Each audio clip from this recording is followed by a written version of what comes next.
మామూలుగా ప్యాథాలజీ మొత్తం నేను చదివినాం, మొత్తం సబ్జెక్ట్ అంతా కంప్లీట్ అయ్యేటప్పటికి ఏది డిసీజు, ఏది వైరల్, ఏది బ్యాక్టీరియల్, ఏది ఫంగల్, ఇట్లా నాకు తెలియకపోవడం పోయింది. అంటే సిమ్టమ్స్ వచ్చినప్పుడు కూడా ఏం చదివినా సిమ్టమ్స్ అనే ఉదాహరణకి ఇది కావట్లేదు, అంటే డిఫరెన్షియేట్ చేసుకోలేకపోయినా. బట్ నేను ఎక్కడైతే ఇక్కడ సర్వీస్ చేస్తూ వచ్చినాను, అప్పుడు నాకు ఏదైనా ఒక డిసీజ్ వస్తే ప్యాథాలజీలో వర్క్ చేస్తున్నాను కాబట్టి ఒకటి నామినేట్ చేస్తాను, ఎలాంటి డిసీజ్ వస్తాయని చూస్తాను. సో ఆ డిసీజెస్ని చూసుకుంటూ వచ్చి అంటే నెంబర్ ఆఫ్ బుక్స్ చదివిన తర్వాత క్లియర్ కట్గా ఈ సిమ్టమ్ కనపడితే ఈ డిసీజ్, ఈ సిమ్టమ్ కనపడితే ఈ డిసీజ్. ఎందుకు ఫార్మర్ ఒకరు ఫోన్ చేశారు, సార్ నా అప్రూవల్ వస్తున్నాయి సార్, ఏమొచ్చిందో తెలియదు సార్ అంటే వామిటింగ్ అనేది వస్తుందని చెప్పాడు. సో ఆ తర్వాత నేను 2-3 సిమ్టమ్స్ అడిగేటప్పుడు ఎట్లున్నాయి ఉందని, ఆ తర్వాత ఇది డిసీజ్ అనేది తెలుసుకున్నాను. ప్యాథాలజీ చెప్పినంత మాత్రాన నేను ఏమి క్యూర్ చేయలేము. మనుషుల్లాగా మలేరియా ట్రీట్మెంట్ లేదు, ఇంకా చచ్చిపోయినట్టే లెక్క. ఓన్లీ ఎలాంటి ఎన్విరాన్మెంట్ పెట్టడం ద్వారా ఆ డిసీజ్ రావడానికి అవకాశం ఉంది అనేది తెలుసుకోండి. అంటే బ్యాక్టీరియల్ డిసీజ్ ఎక్కువ ఉంటుంది, వైరల్ డిసీజ్ ఎక్కువ వస్తుంది, ఫంగల్ డిసీజ్. అంటే ఫార్మర్ దగ్గర ఈ ఎర్రర్ జరిగింది, నెక్స్ట్ ఏంటంటే ఈ ఎర్రర్ చేసుకోకుండా ముందుకు. సో నాకు అలా డయాగ్నోస్ చేయడం కోసము ఇవన్నీ చదవడం ఇది. నేను అదే ఇన్ఫర్మేషన్ మీకు ఇద్దామని వచ్చాను. సో దట్ వైరల్ అన్నప్పుడు ఆ ప్యాథోజన్స్ ముఖ్యంగా ఏం కోరుకుంటాయి, అక్కడ వైరల్లో ఈ 55 API సబ్జెక్ట్ ఒక ఐఎఫ్ఈలో మాత్రమే ఉంటుంది. సో అక్కడ ఐఎఫ్ఈలో మాత్రం క్లాసికల్ లాంటి అంటారు. క్లాసికల్ వస్తే మిల్కీ ఫామ్ అవ్వడం, అదంతా సిబి వస్తే టిపికల్ సిండ్రోమ్ అంటే గ్లాస్ నుంచి సిబిబి కనుగొనడానికి. ఐఎఫ్ఈకి వచ్చేటప్పటికి పొద్దున్న నీళ్ళు నిండుకొని ఉండడం, తల ఉబ్బుగా ఉండడం, పింక్ కలర్ హెడ్ ఎర్ర కలర్లో అలాంటి స్ట్రక్చర్స్ కలిగి ఉంటే దాన్ని ఐఎఫ్ఈ అంటారు. సో ఇక్కడ ట్రాన్స్పరెంట్ థ్రాట్ అనేది ఫామ్ అవుతుంది. హెడ్ డిస్ప్రపోర్షనేట్గా ఎన్లార్జ్ చేయడం, అంటే సిలికాన్ మామూలు హెడ్ ఉండాలా అంత కాకుండా లావ్ అవ్వడం. సో డిస్ప్రపోర్షనేట్గా ఎన్లార్జ్ చేయడం ఇక్కడ లిక్విడ్ ఫామ్ అవుతుంది. సో అది ఐఎఫ్ఈ. డిఎంకి సంబంధించి దాన్ని వైట్ జాండీస్ అనిపిస్తారు. వైట్ జాండీస్ అనిపిస్తారు అంటే మీ ఫామ్ తెల్లగా ఉంటుంది, వైట్ జాండీస్. అక్కడ కూడా హెడ్ ఎన్లార్జ్.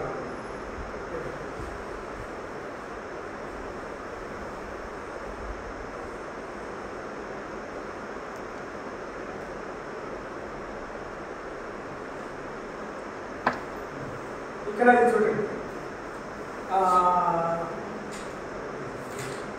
సిబియు గురించి వచ్చేటప్పటికి remains limited with mid gut epithelium అన్నారు. అంటే ఈ వైరస్ హీమోలింఫ్లో పోయి ఫ్యాట్ బాడీస్ లో కూడా వెళ్ళి మల్టిప్లై అయ్యేదే దీనికి లేదు.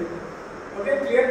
వేరాస్ డిఎంఎన్పిలో హీమోలింఫ్లోకి ఎంటర్ అయిపోయి ఫ్యాట్ బాడీస్ దగ్గరికి పోయి అక్కడ ఉన్నటువంటి న్యూక్లియస్ లో కూడా తయారైపోయి మొత్తం వైట్ స్ట్రీమ్ ఫామ్ అయిపోయింది గ్లాస్. వేరాస్ ఇక్కడికి వచ్చేటప్పటికి ఓన్లీ మిడ్ గట్ ఎపిథీలియం. గట్లో 3 ఉన్నాయి, ముందర ప్రొటోడియం అంటారు, మిడ్ గట్ ఉంటుంది, మళ్ళీ హైడ్ గట్ ఉంటుంది. ఈ మిడ్ గట్ రీజన్ లో మాత్రమే లిమిట్ అయ్యి అక్కడే తయారు. సో ఆ సింటమ్ అనేది మెయిన్ అది. సో క్వశ్చన్స్ అడిగినా ఏం చేసినా మిడ్ గట్ లో నుండి వస్తాయి కాబట్టి ఫింగర్ మ్యాటర్ ద్వారా మనకు ఆ డిసీజ్ రోగానికి ఇవ్వడానికి మాట్లాడాలి. వేరే అక్కడ లిక్విడ్ వచ్చినప్పుడు వేరే దానికి డిసీజ్ రావడానికి అవకాశం.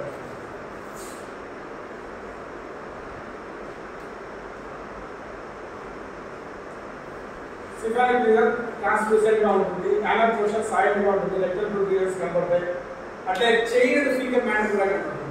ఈ బీడెడ్ ఫింగర్ మ్యాటర్ మామూలుగా ఒక్కొక్కటి పీసెస్ ద్వారా నిజాగా సపరేట్ గా రావచ్చు. అలా కాకుండా చైన్ లాగా మామూలుగా చైన్ ఫింగర్ మ్యాటర్ అనేది it is a symptom of bacterial disease.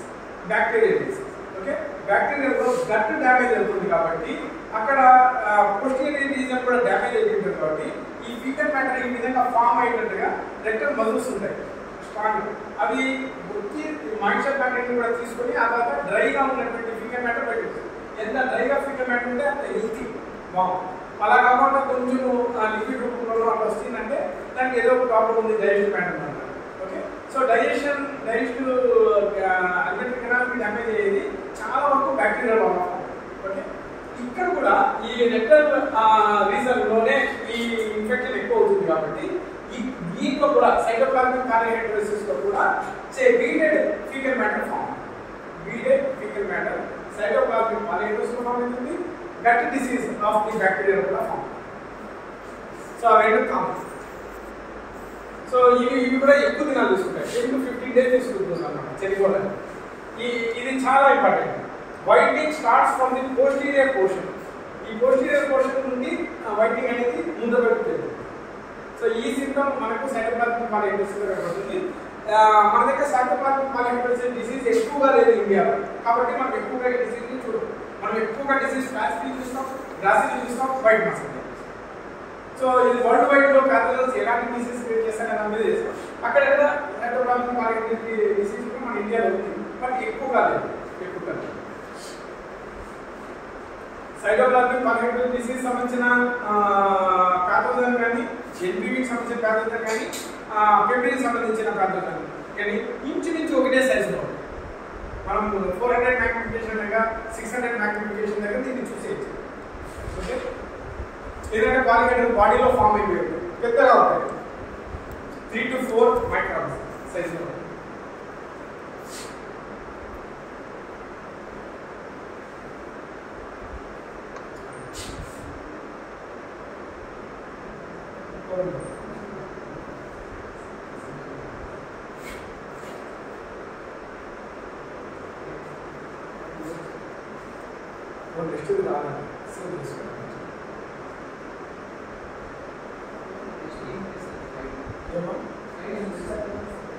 ఏం చేయాల్సి వస్తుంది? బ్యాక్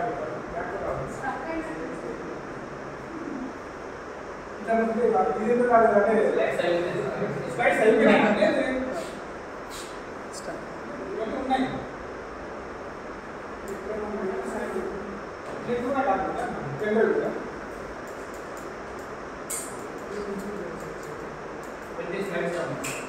అవునా? సార్ బ్యాక్ వచ్చి లాస్ట్ సెకండ్ ఆప్షన్ సార్. ఇది బ్యాక్ వచ్చినా బ్యాక్ రావట్లేదు.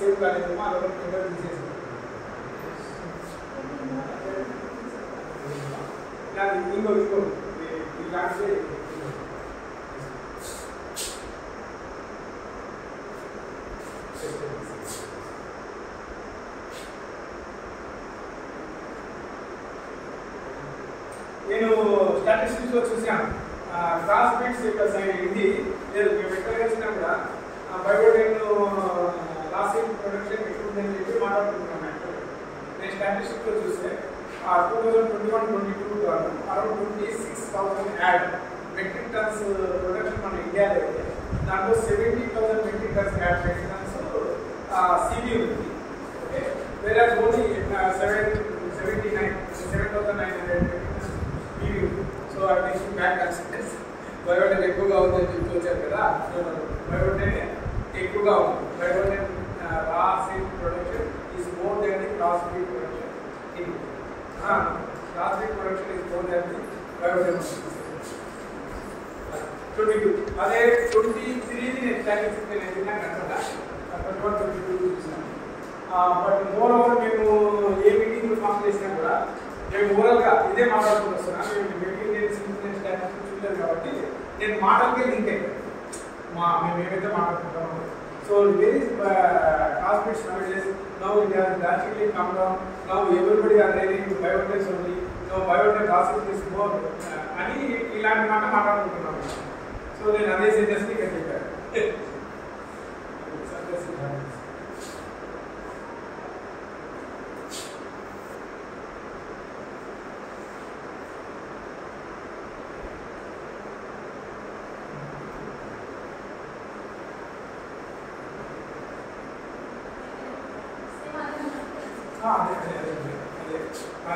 మీకు ఎంతవరకు మాట్లాడుకున్నా సబ్జెక్ట్ పరంగా కంపేర్ చేసుకోవడానికి నేను వేరే వేరే స్లైడ్స్ పెడితే ఆ పిక్చర్స్ అన్ని ఎక్కువ మళ్ళీ ఒక ఫామ్ చేసుకుని చూసుకోలేదు.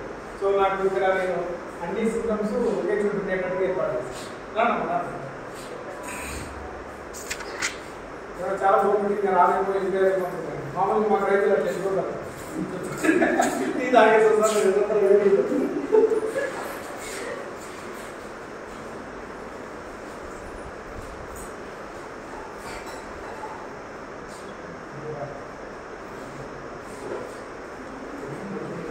సో దీంట్లోనే 4 డిసీజెస్ కూడా ఎక్స్ప్లెయిన్ చేసేస్తాం. ఓకే, సో ఒకే చోట చూస్తాం. సో మన వైరస్ వల్ల ముఖ్యంగా ఈ 4 డిసీజెస్లే వస్తాయి. న్యూక్లియర్ పారాలైసిస్ అంటే cytoplasmic paralysis, infections cascade diseases, no other diseases. Virus వల్ల ఓన్లీ 4. దీంట్లో ఈ న్యూక్లియర్ పారాలైసిస్ కానీ సైటోప్లాస్మిక్ పారాలైసిస్ ఒక సిస్ట్ లాంటి స్ట్రక్చర్లో ఫామ్ అయితే లోపల వైరస్ ఉంటాయి. వేరే నేచర్ అంటే వైరస్ బయట దీనికి మళ్ళీ ఒక సిస్ట్ లాంటి ఫామ్ అయితే. ఓకే, దీన్ని ఇంక్లూజన్ బాడీస్ అంటారు. Inclusion bodies, non inclusion bodies. Non inclusion బయట అంటారు. సో ఎప్పుడైనా మేము బిట్ల రూపంలో ఏవి ఇంక్లూజన్ ఏవి నాన్ ఇంక్లూజన్ అన్నప్పుడు అది వస్తుంది. అంటే డిఎన్ఏకి సంబంధించిన nuclear paralysis double standard DNA ఉంటుంది. ఇది సింగిల్ స్టాండర్డ్ డిఎన్ఏ. ఇది డబుల్ స్టాండర్డ్ ఆర్ఎన్ఏ ఉంటుంది. ఇది సింగిల్ స్టాండర్డ్ ఆర్ఎన్ఏ. ఓకే, ఇది డబుల్ స్టాండర్డ్, ఇది సింగిల్ స్టాండర్డ్. ఇది డబుల్ స్టాండర్డ్, ఇది సింగిల్ స్టాండర్డ్. ఆర్ఎన్ఏ అంటే వైరస్ లో ఆర్ఎన్ఏ కలిగి ఉంటుంది దీనిలో. వైరస్ లో డిఎన్ఏ కలిగి ఉంటుంది. అది దీంట్లో డబుల్ స్టాండర్డ్ లో డిఎన్ఏ ఉంటుంది. వైరస్ ఉన్నప్పుడు డిఎన్ఏ మెటీరియల్ ఉంటుందన్నాను, ప్రోటీన్ ఉంటుందన్నాను. ఆ డిఎన్ఏ మెటీరియల్ వచ్చేసి డిఎన్ఏ డబుల్ స్టాండర్డ్ లో ఉంటుంది. న్యూక్లియర్ పారాలైసిస్ దీంట్లో సింగిల్ స్టాండర్డ్ లో ఉంటుంది. దీంట్లో డబుల్ స్టాండర్డ్ ఆర్ఎన్ఏ ఉంటుంది, దీంట్లో సింగిల్ స్టాండర్డ్ ఆర్ఎన్ఏ. సో అది difference in DNA RNA. Okay, ఇది ఇంక్లూజన్ బాడీస్ అంటారు. అంటే పాలిహెడ్రల్ బాడీస్ ఇంక్లూడ్ అయితే లోపల వైరస్. వేరే ఇది నేకెడ్ గా ఉంటుంది వైరస్ ఈ దీనిలో. అందుకోసమే దీన్ని మనము మైక్రోస్కోప్ లో చూడొచ్చు ఈజీగా. దీన్ని మనం ఆర్డినరీ మైక్రోస్కోప్ లో 600,000 వరకే మన మైక్రోస్కోప్ లో మ్యాగ్నిఫై చేయగలం. ఓకే, సో దీనిని మనం చూడాలి. దీనికి మనం ఏం కావాలంటే ఎలక్ట్రాన్ మైక్రోస్కోప్ కావాలి, లేకపోతే సినరాజికల్ టెస్ట్ అంట. అంటే ఏ ప్రోటీన్ వేస్తే ఈ దీంట్లో ఉన్న ప్రోటీన్ తీసుకొని దాంట్లో క్రాస్ అయిపోయి అదేదో కలర్ మారుతుంది. సో అలాంటి ప్రిసిపిటేషన్ టెస్ట్ అంట. ఆ ప్రిసిపిటేట్ ఫామ్ అయితే ఈ ప్యాథోజన్ ఉన్నట్టు ఫామ్ అవుతే ఆ ప్యాథోజన్ లేదు. అర్థమైందా? సో అలా serological test, precipitation test, ELISA ఇలాంటి టెస్ట్ అన్ని చేసుకొని దీన్ని అనుకుంటారు. వేరే దీన్ని డైరెక్ట్ గా మైక్రోస్కోప్ చూస్తాను. దీని షేప్ బట్టి అవి ఏ వైరస్ అని చెప్పాలి. So that is these are the causative organs. కలిసి ఉంటుంది ఐఎఫ్ఐడి గవర్నమెంట్ ఉంటే ఇన్ఫెక్షన్స్ ఫ్లాచిల్ వైరస్ దానికి ఈజీగానే ఉంటాయి. సరే, ఇది వచ్చేసరికి ఆర్గానిక్ గ్లాస్ ఓరల్ వల్ల ఉన్స్ వల్ల కూడా ఫామ్ అవుతుంది. ఎందుకు ఉన్స్ వల్ల ఫామ్ అవుతుందన్నాం? సిటీ వచ్చేసి ఓన్లీ అల్మెంటరీ కెనాల్ ఉన్న సిలిండర్ సెల్స్ మాత్రమే డ్యామేజ్ చెప్పి ఆ సెల్స్ లోపల మాత్రమే ఆ వైరస్ మల్టిప్లై కాదు. అంటే గట్ వరకు నిలబడిపోయింది సిపి. వేరే ఎన్టీవీ వచ్చేటప్పటికి గట్ని డ్యామేజ్ చేసుకొని హిమోలిఫ్ట్ వచ్చి ఫ్యాట్ బాడీస్ వచ్చి అక్కడ కూడా తయారైంది. సో ఫ్యాట్ బాడీస్ అన్ని కలిగిపోయి పాలు లాంటి ద్రవం పడినంత వైరస్. సో ఆ వైరస్ పడినప్పుడు పాలు మాత్రం బయటపిస్తే వైరస్ కూడా బయటపిస్తాయి. సో ఉన్స్ ఏమన్నా తగ్గినప్పుడు డ్యామేజ్ అయిందనుకోండి, దానివల్ల ఆ పాలు లోపలికి వెళ్ళాయనుకోండి, అక్కడ కూడా ఇన్ఫెక్షన్ వస్తుంది. కాబట్టి ఇక్కడ ఉన్స్ వల్ల కూడా ఇన్ఫెక్షన్ ఉదాహరణకి ఉదాహరణ వస్తుంది. దీన్ని అంతా ఓరల్ ఇంకా దీంట్లో ఈ విధంగా ఉదాహరణకి ఫామ్ చేయడము, పలాంటి ద్రవం రావడం, టెస్ట్ చేస్తూ ఉండడం, తిరగడం, ఎక్కడ కాలం తిరిగి కింద పెట్టుకోవడం, ఇవి టిపికల్ సింప్టమ్స్. ఇంకా నాకు వేరే ఇక్కడ ఇంకో వామ్ చూపెట్టాడు. యాక్చువల్గా ఏంటంటే వామ్లో ఇక్కడ గొంతు దగ్గర నీళ్లు నీళ్ళగా ఫామ్ అవుతుంది. ఇది ఇన్ఫెక్షన్స్ ఫ్లాచిల్ వైరస్ తల పింక్ కలర్లో ఫామ్ అవుతుంది చూడడానికి. ఓకే, ఆ తర్వాత వామ్స్ చనిపోవడం చూసుకుంటే ఈ 3 డిసీజ్లో కూడా 10 to 15 days తీసుకుంటుంది వామ్ చనిపోవడానికి. వేరే ఇది ఒక 5 to 6 daysలోనే చనిపోతుంది. ఓకే, టెంపరేచర్ పెరిగితే 4 days చనిపోతుంది, టెంపరేచర్ తగ్గితే 9 days. ఇది టెంపరేచర్ కింద తగ్గితే ఈవెన్ స్పిన్నింగ్ దాకా వచ్చి స్పిన్నింగ్ చేయకుండా నిలబడి చనిపోతాయి. సో వామ్స్లో ప్రత్యేకించిన లక్షణాలతో కనబడవుతుంది. వామ్స్ అన్ని ఇంతవరకే సింపుల్, అంతకంటే పెద్ద డిఫరెన్సెస్ లేవు ఈ డిసీజెస్. Okay, clear. నేను ప్యాథోజన్స్ ఏం బాల్ ఫామ్ అని చెప్పాను. క్లియర్ కట్గా ఒకదానికి ప్యాథోజన్స్ లో ఉన్నటువంటి లక్షణాల గురించి చెప్పాను. ఎన్ని దినాల వరకు చనిపోతుందనే దాని మీద ఒక ఇంపార్టెన్స్ ఇచ్చాను. వాళ్ళ డిఎన్ఏలో ఆర్ఎన్ఏలో ఎలాంటి డిఫరెన్సెస్ ఉంటాయని చెప్పారు. మైక్రోస్కోప్లో దీన్ని చూడొచ్చు, దాని మైక్రోస్కోప్లో చూడలేము అని చెప్పారు. ఇన్ఫెక్షన్స్ ప్యాచెస్ నేచర్ డిఫరెన్స్ లేదా మనం ఇన్నింటినీ చూడొచ్చు. లాస్ట్ ఓకే క్లియర్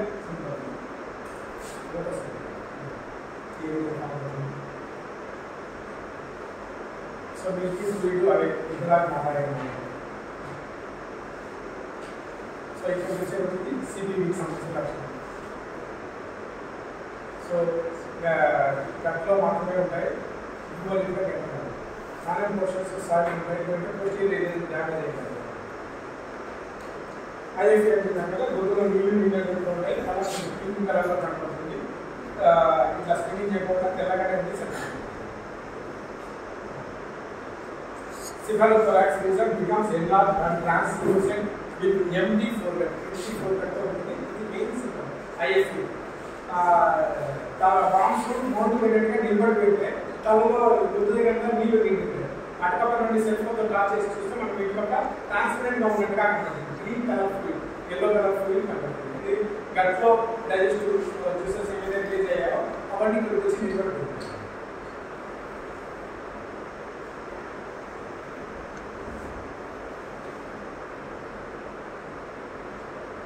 బేసోన్యూక్లియస్ వస్తే డిస్ప్రొపోర్షనేట్గా హెడ్డింగ్ ఎన్లార్జ్ అవుతుంది. ఇది చాకీ స్టేజ్ వస్తుంది.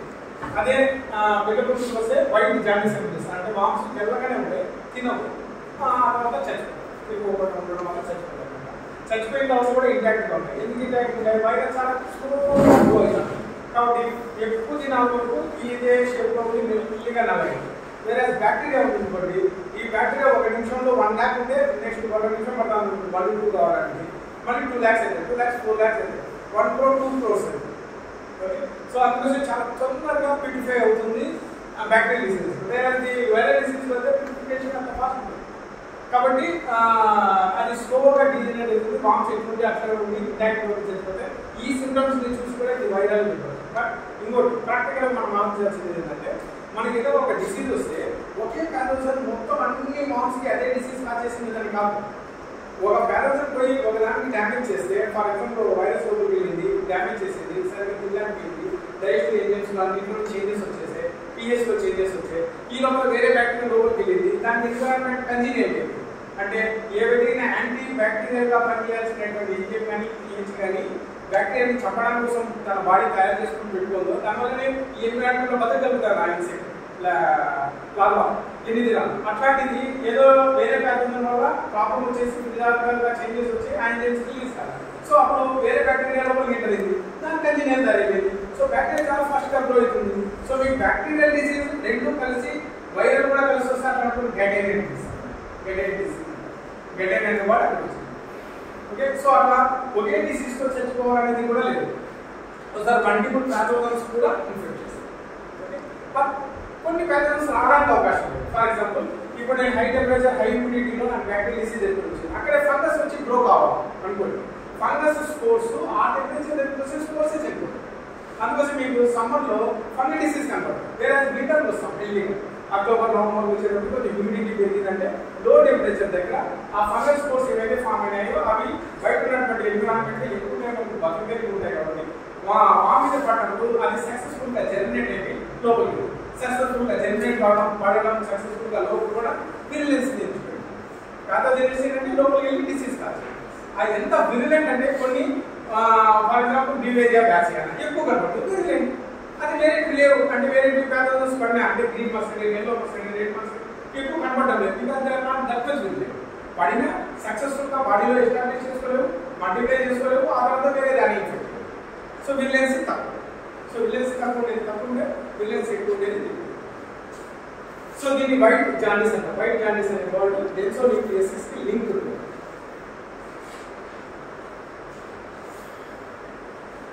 ట్రాన్స్లూసెంట్గా ఉండడం.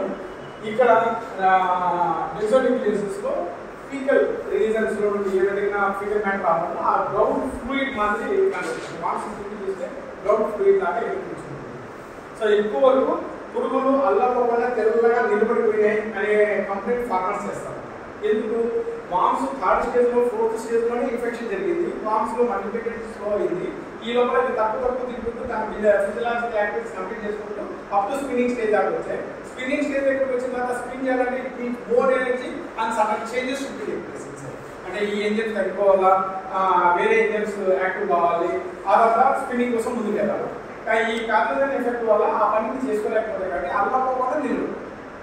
సో ఎక్కువ అల్లకపోకుండా నిలబడుకోవడం అనేది బేసోలిక్విసిస్ లో ఉంటుంది.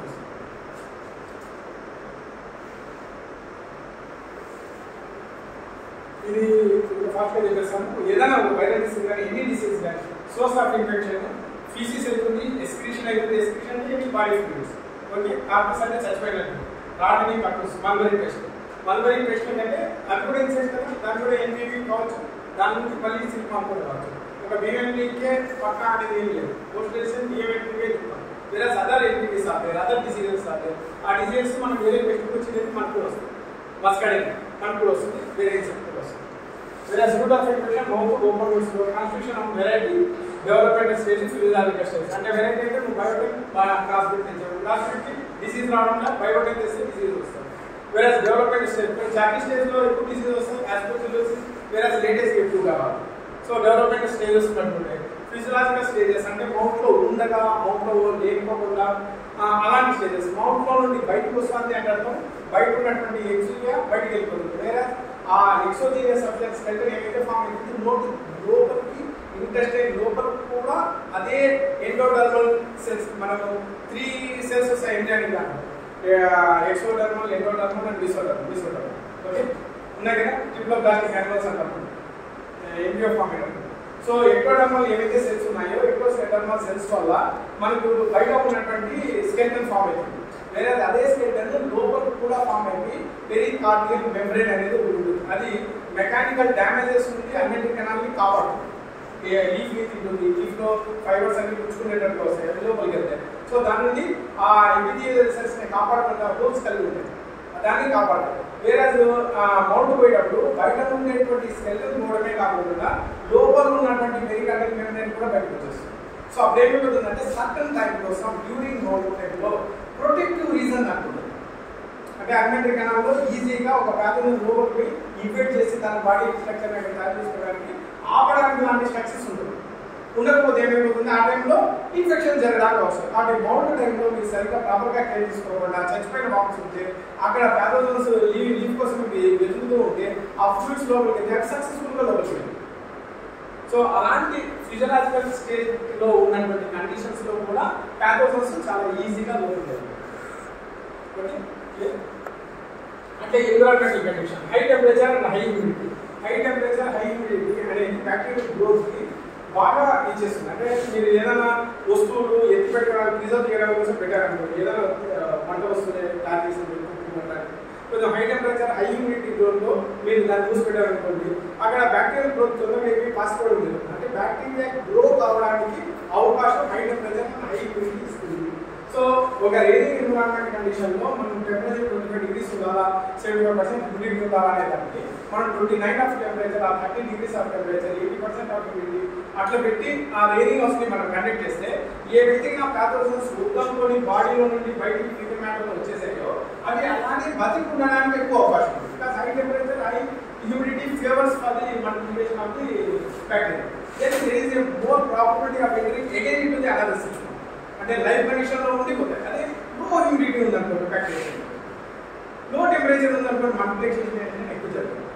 సో అలాంటప్పుడు బ్యాక్టీరియల్ ఇన్ఫెక్షన్స్ తక్కువ జరుగుతాయి. Plus high temperature high humidity bacterial infection. అందుకోసం బ్యాక్టీరియల్ డిసీజెస్ మనం ఎండాకాలంలో వర్షాకాలం నుండి ఎండాకాలం ఎంటర్ అవుతున్న టైంలో ఆ టైంలో ఎక్కువ వస్తుంది. అట్లే హై టెంపరేచర్ ఇంక్యుబేషన్ కూడా హై టెంపరేచర్ ఉన్నప్పుడు కూడా మనకు ఆ డిసీజ్ రావడం ససెప్టిబిలిటీ చాకియా మోర్ ససెప్టిబుల్. చాకీ మామ్స్ డిసీజెస్ ఈజీగా రావడానికి అవకాశం ఉంటుంది. న్యూలీ మౌంటెడ్ మామ్స్ చెప్పాయి కదా, మామ్స్ న్యూగా మౌంట్ అయినటువంటి మామ్స్ చాలా తొందరగా ప్యాథోజన్స్కి గురి అవుతాయి. Resistant crops at the time of moulting approaches. Moulting approach అయినప్పుడు రెసిస్టెంట్ అంటే most resistant time is that of the most active feeding time. ఎక్కువగా బాగా మామ్స్ తింటున్నాయంటే దాన్ని బట్టి అది చాలా రెసిస్టెంట్ మామ్స్ అని చెప్పారు. ఆ టైంలో ఏ ప్యాథోజన్ దాని లోపలికి వచ్చినా కూడా అది లోపల నిలబడకుండా బయటకు వెళ్ళింది. సో ఫీడింగ్ టైంలో ఇన్ఫెక్షన్స్ తక్కువ, మౌల్ట్కి పోతున్న టైంలో తినేది ఆపేస్తుంది, లోపల పోయినటువంటి ప్యాథోజన్ బయటికి రాదు, it can stay for more time there, then it will establish there, then ఆ ఎస్టాబ్లిష్ బాగా అయిన తర్వాత మల్టిప్లై అవుతుంది, వెళ్ళడానికి సక్సెస్ఫుల్గా లోపల వెళ్తుంది. సో మోడల్ టైంలో వెళ్తున్న టైంలో కానీ వెళ్ళేసి బయటకు వచ్చిన వెంటనే కానీ ఇన్ఫెక్షన్స్కి ఛాన్సెస్ ఎక్కువ. సో అది గుర్తులో ఏసీ లాగా ఒక కాన్సెప్ట్ ఐడియాలో ఉంటే మీకు అది చూపిస్తుంది.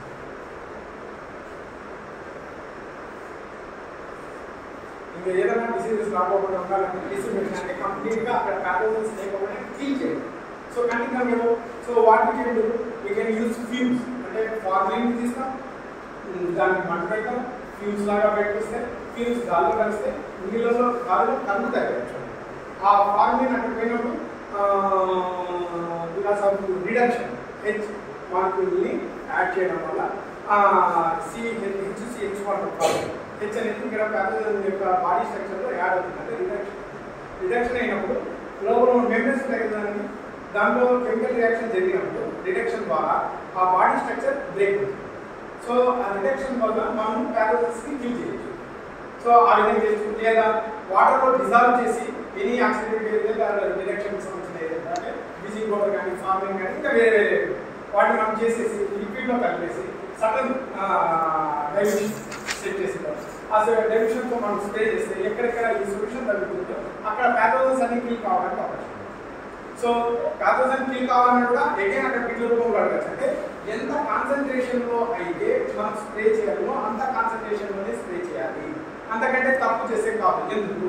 బికాస్ ఎవ్రీ మాలిక్యూల్కి సడన్ రాడికల్ ఉంది కదా, హెచ్ ఉంది కదా, so they are bullets. So ఇక్కడ ప్యాథోజన్స్ కంటెంట్ ఎక్కువ ఉన్నాయి జనరల్ గా. సో మీ దగ్గర తక్కువ బుల్లెట్స్ ఉంటే then it will kill only less pathogens, then remaining pathogens again it will cause disease.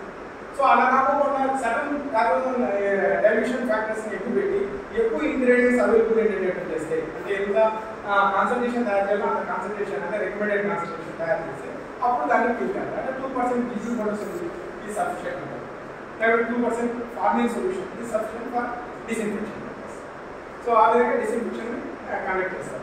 అట్లే ఎంత టైమ్ ఆఫ్ కాంటాక్ట్ ఈజ్ ఏది అంటే ఇవి జస్ట్ నువ్వు స్ప్రే చేస్తే వదిలేసింది, కెమికల్ రియాక్షన్ జరగడానికి అవకాశం వచ్చింది. సో అందుకోసమే మాయిశ్చర్లో మనం నీళ్ళలో కలిపి స్ప్రే చేస్తే ఆ మాయిశ్చర్ ఆరకపోకుండా కొంచెం ఎక్కువసేపు ఉంటాం. సో అప్పుడు ఎక్కువ టైం వరకు ఆ ఇన్ కాంటాక్ట్ విత్ ప్యాథోజన్ ఉంటుంది కాబట్టి ఆ కెమికల్ రాడికల్ సో ఈ రియాక్షన్ టేక్స్ ప్లేస్. సో ఎక్కువ టైం వరకు కలిసి ఉండడం కూడా అవసరం. And the time of spraying అంటే మీరు లో టెంపరేచర్ దగ్గర స్ప్రే చేస్తే కెమికల్ రియాక్షన్ స్లో లెవెల్లో జరుగుతాయి.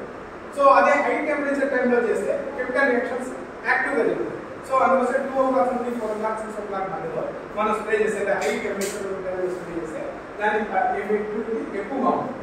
ఓకే, సో ఎఫిషియెంట్గా పని చేయాలంటే time of contact, concentration and temperature ఈ 3 are important. Disinfection of worms అంటే మీ ఒక వామ్ తీసుకోవాలనుకుంటే మీరు రేడింగ్ హౌస్ని, రేడింగ్ ఎక్విప్మెంట్ని, చుట్టుపక్కల ఉన్న ప్రాంతాన్ని ఫ్రీ ఆఫ్ ప్యాథోజన్ చేశారు, దట్స్ డిస్ఇన్ఫెక్షన్. దెన్ వామ్స్ తీసుకొని వచ్చారు, వామ్స్లో కూడా ప్యాథోజన్స్ ఏదో విధంగా రావచ్చు. లోపల బయో రియాక్టర్ అన్నమాట, అంటే ఒక ప్యాథోజన్ లోపలికి వెళ్తే ల్యాక్స్ ఆఫ్ ప్యాథోజన్స్ లోపల తయారు. సో తయారైన bioreactor become like a factory of the pathogen production. So బయటకు వస్తాయి అంటే ప్యాథోజన్స్ రేడింగ్ పెట్టుకోవడం ఉన్నాయి కదా. సో రేడింగ్ వామ్స్ కూడా డిస్ఇన్ఫెక్ట్ చేయాలి. So then will use some powders, ఏది పిజేటా పౌడర్, ఆర్పిఓ పౌడర్, ఇలాంటి పిజేక్ యాసిడ్ ఉంటుంది, ఫార్మాటిలేట్ పౌడర్ ఉంటుంది, క్యాఫా పౌడర్, ఇలాంటి వేరే వేరే పౌడర్స్ అవి కూడా ప్యాథోజన్స్కి పీల్ చేయగలిగినటువంటి పౌడర్స్. ఇక్కడ టీచర్లో ఇలాంటి ప్యాథోజన్స్ రేడింగ్ పెట్టుకున్న దిగిపోతే రేడింగ్కి కన్వీనియంట్గా ఉండదు ఎందుకంటే సో డ్రై మెటీరియల్స్, సో డస్ట్ని యూజ్ చేస్తాం. ఓకే, రేడింగ్ పెట్టిని బయట నుండి వచ్చిన ప్యాథోజన్స్ని అక్కడ ఆల్రెడీ ఉన్నటువంటి pathogens even lime also is effective bed disease. So bed disease discarding of the symptoms అంటే ఏ వామ్స్లో లోపలికి వెళ్ళి అదర్గా బిహేవ్ చేస్తుందంటే తింటూ ఉండాలి, తింటుకోకుండా పక్కన వాకింగ్ చేస్తుందని లోపలికి క్రియేట్ సచ్ వామ్స్ ఉంది బికాస్ అక్కడ ప్యాథోజన్ తయారవుతుంది. సో తీసేయడం వల్ల కూడా మనం డిసీజ్ చేస్తాం. సో ఏబిసిడీలో ఏబిసి అండ్ ప్రైమర్ అడుగుతుంది కదా. So these are the things. Rising disease resistant virus అంటే మనము హై టెంపరేచర్లో సమ్మర్లో ఏం చేస్తామంటే గో ఫర్ ది క్లాసెస్. మీ దగ్గర నీళ్ళు బాగుంది, టెంపరేచర్ మకాగా మెయింటైన్ చేయగలరు, నాకు కంటిన్యూస్ ఎలక్ట్రానిక్ ప్రొవైడ్ చేయాలంటే ఇప్పుడు high productive beats biodiversity ratings అంటే రెసిస్టెంట్గా సక్సెస్ఫుల్గా ఏ వాల్యూ ఎన్నుకోవాలనుకునే దాన్ని బట్టి సౌండ్ మేనేజ్మెంట్ ఏ టైంలో ఫిట్టింగ్ చేస్తున్నాం, ఏ టైంలో ఫిట్టింగ్ చేస్తున్నాం, టెంపరేచర్ ఎట్లా కంట్రోల్ చేస్తున్నాం, ఏ క్వాలిటీ ఆఫ్ యూజ్ చేస్తున్నాం, ఎట్లా మెయింటైన్ చేస్తున్నాం, ఇదంతా కరెక్ట్గా ఉండాలి. ఒకవేళ ఎక్కడన్నా ఏదైనా తప్పితే దానికి సంబంధించిన ఇన్ఫ్లుయెన్స్ అక్కడ.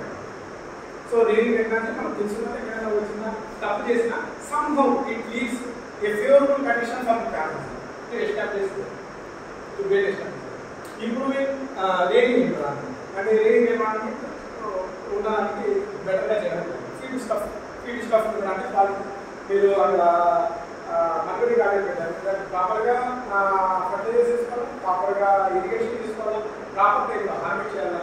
సో దానివల్ల క్వాలిటీ వస్తుంది. సో ఆ క్వాలిటీ ప్రాక్టిస్తే అది అక్కడే కన్వర్ట్ అవుతుంది, దాని బాడీకి అసిమేట్ చేయడానికి హెల్ప్ చేస్తుంది. సో అది that is a type for development. In between pathogens కాకుండా ఆపలేదు.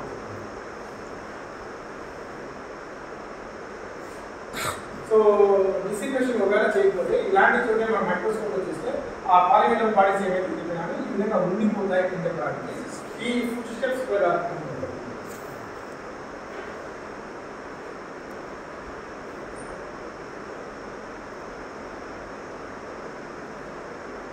దీని యొక్క కేపబిలిటీ ఎక్కువ ఉంటుందంటే ఒకసారి ఒక ప్యాథోజన్ ఇక్కడ పడింది, చనిపోయిన గ్లాసులీ పడింది. సో గ్లాసులీ బయటకి స్పోర్ట్స్ అని బయటకు వచ్చింది. బయటకు వచ్చిన తర్వాత మళ్ళీ వర్షం పడింది, ఏదో ఇది పర్లేదు అయింది. సో 1 మీటర్ వరకు కూడా డెత్ వరకు పర్లేదు అయ్యి అక్కడ బతుకుతుంది. 30 years వరకు బతుకుతుందని చెప్పాను. ఓకే, సో 1 మీటర్ డెత్ వరకు ఉంటుంది.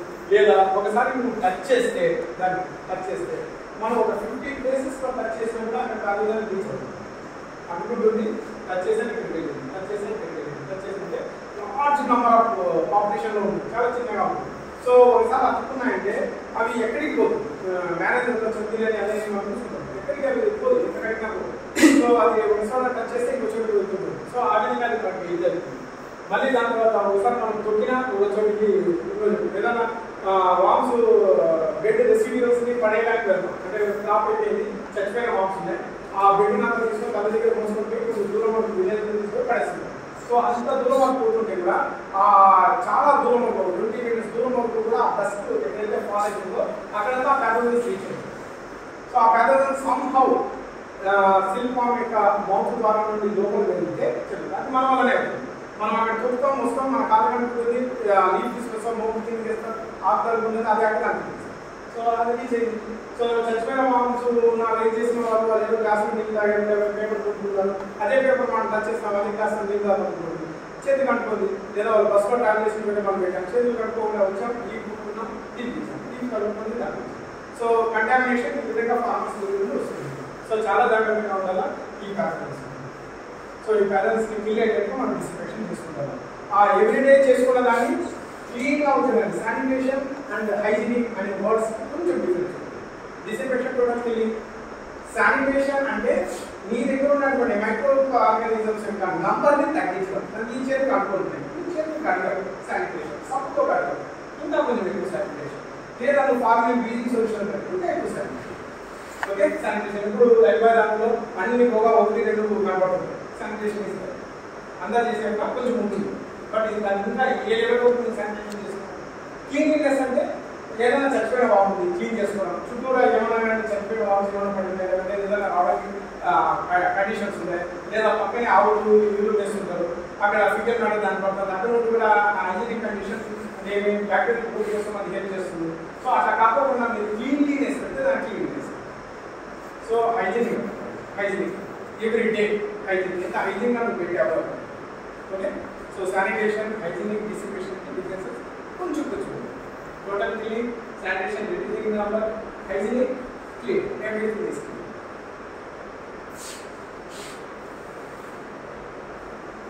So, ఒకసారి ఫార్మింగ్ వేసిన తర్వాత ఈ పాలియేటర్ పాలసీ ఈ విధంగా డిస్టార్ట్ అవుతాయి. బ్లీచింగ్ పౌడర్లో కరిగిపోతాయి, లైన్లో కరిగిపోతాయి, క్లోరిన్ డైఆక్సైడ్లో కరిగిపోతాయి. పాలియేటర్ పాలసీ అంటే పాలియేటర్ మెటీరియల్ ఉంది. ఒకసారి పాలియేటర్ means protective layer for the virus. ఒకసారి అది ప్రొటెక్టివ్ లేయర్ వెళ్ళిపోతే ప్రొటెక్ట్ పార్టికల్స్ వస్తాయి. ప్రొటెక్ట్ పార్టికల్స్ వచ్చిన వెంటనే సెల్ లోపలికి వెళ్ళిపోవాలి. లేకపోతే ఆ నేగర్గా ఉన్నటువంటి డిఎన్ఏ కానీ ప్రోటీన్ కానీ బయట ఉన్నటువంటి ఎన్విరాన్మెంట్ టెంపరేచర్ కానీ ఎయిర్ కానీ ఆస్మాటిక్ ప్రెషర్ కానీ ఇంకా వేరే దాని మీద కెమికల్ రియాక్షన్స్ జరుగుతాయి ఫాస్ట్గా. ఓకే, అది జరిగిన వెంటనే చచ్చిపోతుంది. సో అందుకోసమే ఈ పాలియేటర్ ఏమైతే దాన్ని కాపాడుతున్నానో పాలియేటర్ బాడీ అది దాన్ని కరిగేటట్టు చేస్తుంది. చేస్తున్న వెంటనే చనిపోతుంది. అందుకోసం మీకు డిస్ఇన్ఫెక్టెంట్ చెప్పండి.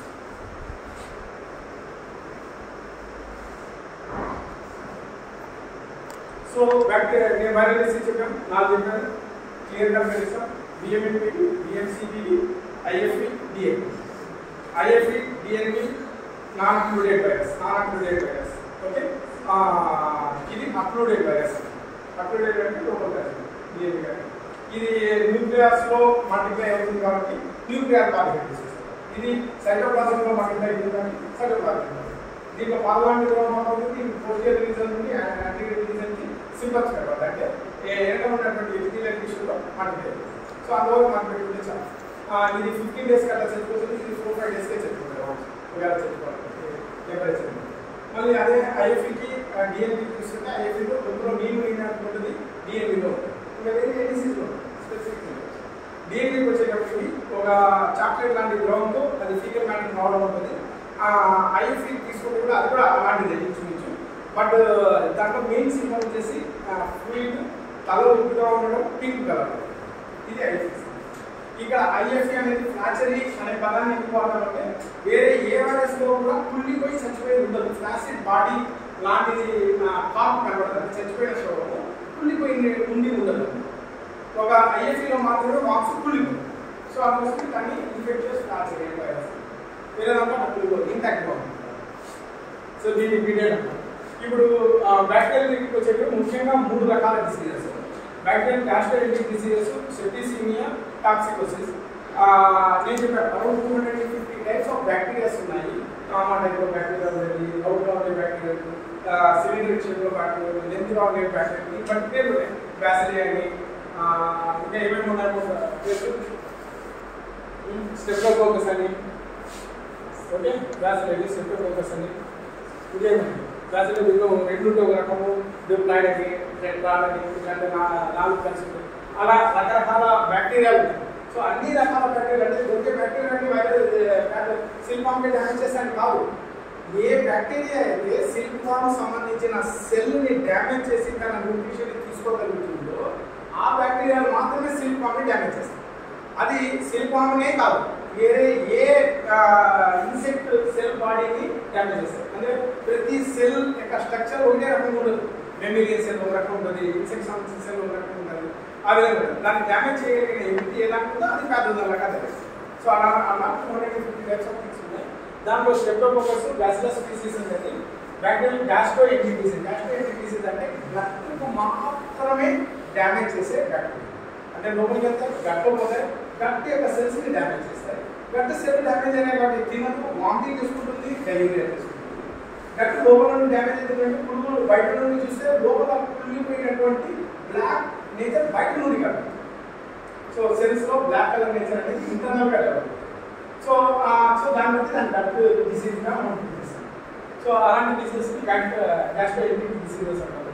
స్టెప్టోకోకస్, బ్యాసిలోకోకస్. అంటే బ్యాక్టీరియా సెప్టిసిమియాకి గ్యాస్ట్రోఎంటరిక్ డిసీజ్కి ఉన్నటువంటి డిఫరెన్స్ ఏంటంటే ఇది గట్టులో ఉన్నటువంటి మెటీరియల్లోనే ప్యూరిఫై చేసి అక్కడ బ్యాక్టీరియా డెవలప్ అవుతుంది. వేరే సెప్టిసిమియా వచ్చేసి బ్లడ్లోకి వచ్చి అంటే హిమోలిఫ్లోకి వచ్చి అక్కడ మండుతుంది. దాన్ని సెప్టిసిమియా. సో సెప్టిసిమియా అన్నప్పుడు ఈ పదం యొక్క అర్థం చేసుకుని ఈ డిసీజ్ సెప్టిసిమియా డిసీజ్ ఎందుకంటే హిమోలిఫ్లో మండుతుంది. వేరే ఇది గ్యాస్ట్రిక్ ఎలిమెంటరీ కెనాల్లో మండుతుంది. So septicaemia. ఇంకోటి గ్యాస్ట్రోఎంటరిక్ డిసీజెస్ అని చెప్పాను. ఎందుకు డిసీజెస్ అని చెప్పానంటే నేను 250 టైప్స్ ఆఫ్ బ్యాక్టీరియా చెప్పాను కదా. ఒక్కొక్క బ్యాక్టీరియా ఒక్కొక్క షేప్లో ఉంది. Multiply, virulence, pathogenicity different. So అందుకోసమే సింప్టమ్స్ అని ఒకే రకంగా ఉన్న బ్యాక్టీరియా. కొన్ని దానికి నల్ల చారలు వస్తాయి, కొన్ని దానికి బ్లాక్ అయిపోతుంది, కొన్ని దానికి రెడ్డిష్గా తయారవుతుంది.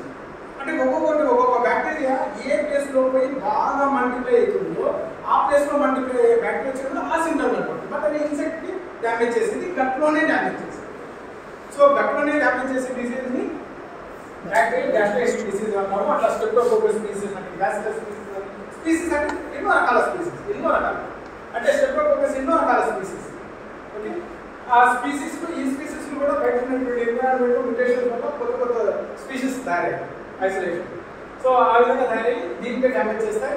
తినడంలో మార్పు లేదు, అదే తింటే కాబట్టి ఆ పర్వం ద్వారానే పడుతుంది. అంటే బ్యాక్టీరియల్ సెప్టిసిమియా రెండు రకాలు ఉన్నాయి, బ్యాసిలస్ సిరేషియా మార్సిస్. దీంట్లో క్లియర్ కట్గా డిఫరెంట్. బ్యాసిలస్ స్పీసీస్ వల్ల వచ్చే సెప్టిసిమియా అంటే న్యూమోనిక్స్ లో మల్టిప్లై అవుతుంది, బాగా మర్చిపోతుంది, న్యూమోనిక్స్ లో మల్టిప్లై అయ్యాలి సెప్టిసిమియా. అది బ్యాసిలస్ స్పీసీస్ ద్వారా వస్తుంది, సిరేషియా మార్సిస్ ద్వారా వస్తుంది. ఈ రెండింటికి వచ్చిన డిఫరెన్స్ ఏంటంటే బ్యాసిలస్ స్పీసీస్ వస్తే గొంతు దగ్గర మాత్రం బ్లాక్ థ్రాట్ డిసీజ్ అంటారు, బ్లాక్ థొరాక్స్ డిసీజ్ అంటే బాంబ్ చచ్చిపోతుంది.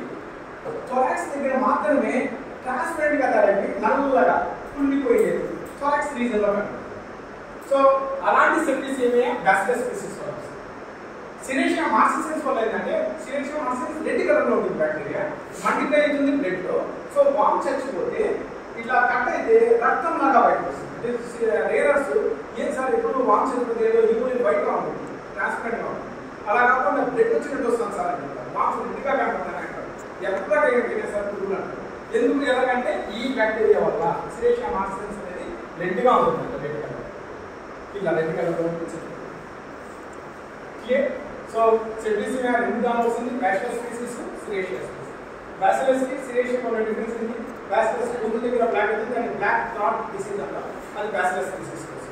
వేరే సిరేషియా మార్సిస్ అంటే సిరేషియా సెప్టిసిమియా అని పిలిచొచ్చు, బ్యాసిలస్ సెప్టిసిమియా అని పిలిచొచ్చు, ఓవరాల్గా ఉంటుంది. సో ఆ తర్వాత బ్యాక్టీరియల్ టాక్సికోసిస్. బ్యాక్టీరియల్ టాక్సికోసిస్ అనేది అది బ్యాసిలస్ తురేసిస్ వస్తుంది. అంటే సటన్ బ్యాక్టీరియాస్ బ్యాక్టీరియల్ ఎవల్యూషన్ ఉంది. బ్యాక్టీరియల్ ఎవల్యూషన్ ఏంటి? మనం ఏ దానికైతే ప్రాకులాడతామో ఆ ఆర్గన్స్ మనకి డెవలప్ అవుతాయి. లార్మాటిజం కొంచెం పెద్దగా అయిపోతుంది, ఓకే, సంథింగ్ లైక్ దట్, అలాంటి అయిపోతుంది. సో అంటే ఫుడ్ కోసం ఇవి చేస్తున్నప్పుడు స్పెషలైజ్డ్ థింగ్స్ బ్యాక్టీరియాలో డెవలప్ అవుతాయి. అదేమైపోతుంది, ఎండో డైజెషన్ అంటే ఎక్సో డైజెషన్ అంటే బయట డైజెషన్. అంటే ఒక పార్టీ తగిలిన తర్వాత సడన్ కెమికల్స్ రిలీజ్ చేస్తుంది, ఎక్సోటాక్సిన్స్, టాక్సిన్స్ రిలీజ్ చేస్తే ఆ టాక్సిన్ పడిన ప్లేస్ లో ఆ పాయిజన్ వల్ల ఆ హోస్ట్ సెల్ డ్యామేజ్ అయిపోయి అది విట్రిఫై కావడం మొదలు పెడుతుంది. అప్పుడు దాన్ని ఫుడ్ గా అబ్జర్వ్ చేస్తుంది. సో అలాంటి బ్యాక్టీరియా బ్యాసిలస్. సో ఇది టాక్సికోసిస్ ఎందుకంటే టాక్సిక్ మెటీరియల్ రిలీజ్ చేయడం వల్ల ఆ వామ్స్ చనిపోతుంది. సో ఇక్కడ బ్యాసిలస్ తురేసిస్ వల్ల చచ్చిపోయే వామ్స్ ఎట్లుంటాయంటే నువ్వు ఏదైనా విషం పదార్థం తినిపిస్తే వామ్స్ ఎట్లయితే చచ్చిపోతాయో అట్లా ఇంటాక్ట్ గా ఉండి చచ్చిపోతాయి.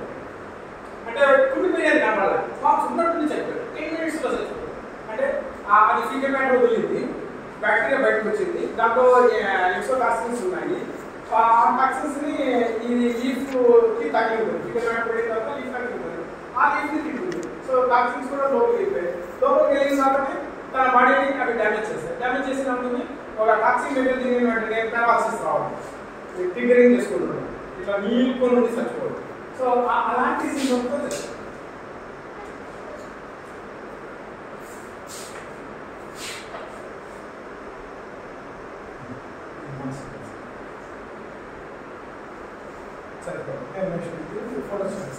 బ్యాసిలస్ ఇది బ్యాసిలస్ స్పీసీస్ సిరేషియా మార్సిస్.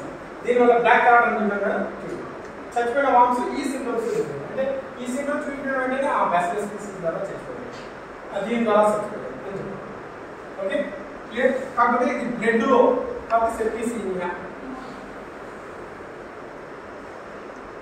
గ్యాస్ట్రైటిస్ ఇట్లాంటి రకరకాల ఇదే జంపు అంటే స్టెప్ చైన్ ఉంటే స్టెప్ సింగిల్ ఉంటే ఓకే డౌన్గా ఉంటాయి, కామా షేప్ ఉంటే స్పైరల్స్. సో ఇక్కడ అన్నిటికీ డ్యామేజ్ అవుతుంది కాబట్టి రెక్టల్ ప్రొట్రూజన్స్ కనపడతాయి, రెక్టల్ ప్రొట్రూజన్స్ కనపడతాయి. అక్కడ ఉన్న మసిల్స్ డ్యామేజ్ అయిపోతే దాన్ని హోల్డ్ చేసుకునే మసిల్స్ లేవు కాబట్టి రెక్టల్ ప్రొట్రూజన్స్ బయటకు. సో అక్కడ నుండి ఆ ఫీకల్ మ్యాటర్ని ప్రెస్ చేసి దాన్ని హెల్దీగా పంపించాల్సిన భూమిలోకి ఉంటుంది కాబట్టి చేయదు ఫీకల్ మ్యాటర్. అక్కడ CPVలో కూడా నేను ఆ డిసీజ్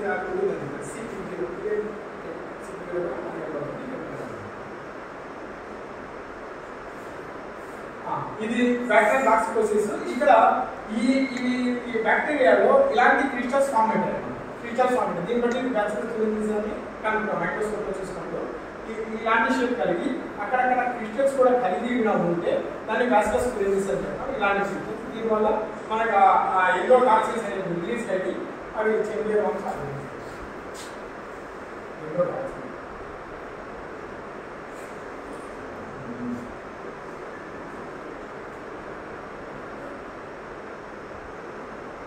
ఇన్ఫెక్షన్స్ ఫ్లాసిడీ గొంతులో నీళ్ళు నీళ్ళగా ఉంటుంది, గ్రీన్ కలర్ వచ్చి చేస్తుంది.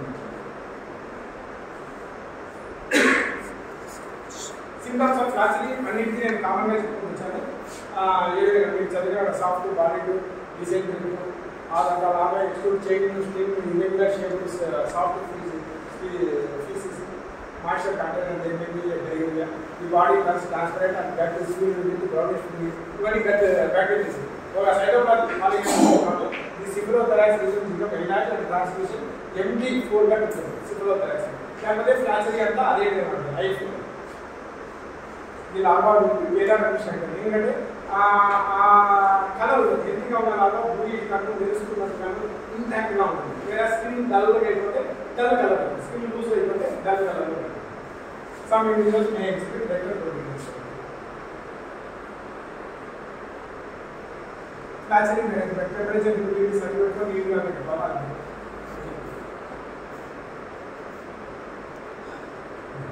మస్కరే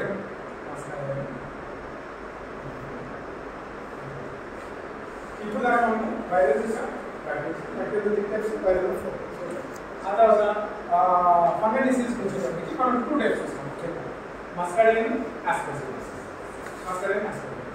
మస్కరేన్లో కూడా ఆ కొరిడోస్పోర్స్ బయటకు వచ్చి ఫ్రూటింగ్ బాడీస్లో ఆ కొరిడే ఏ కలర్లో అయితే ఉంటుందో ఆ కలర్ని బట్టి వైట్ అని, వైట్ మస్కరేన్ అని, గ్రీన్ మస్కరేన్ అని, బ్లాక్ మస్కరేన్ అని, ఎల్లో మస్కరేన్ అని అయితే ఫామ్ చెప్పిన తర్వాత మానిఫైడ్ కావడం కామన్.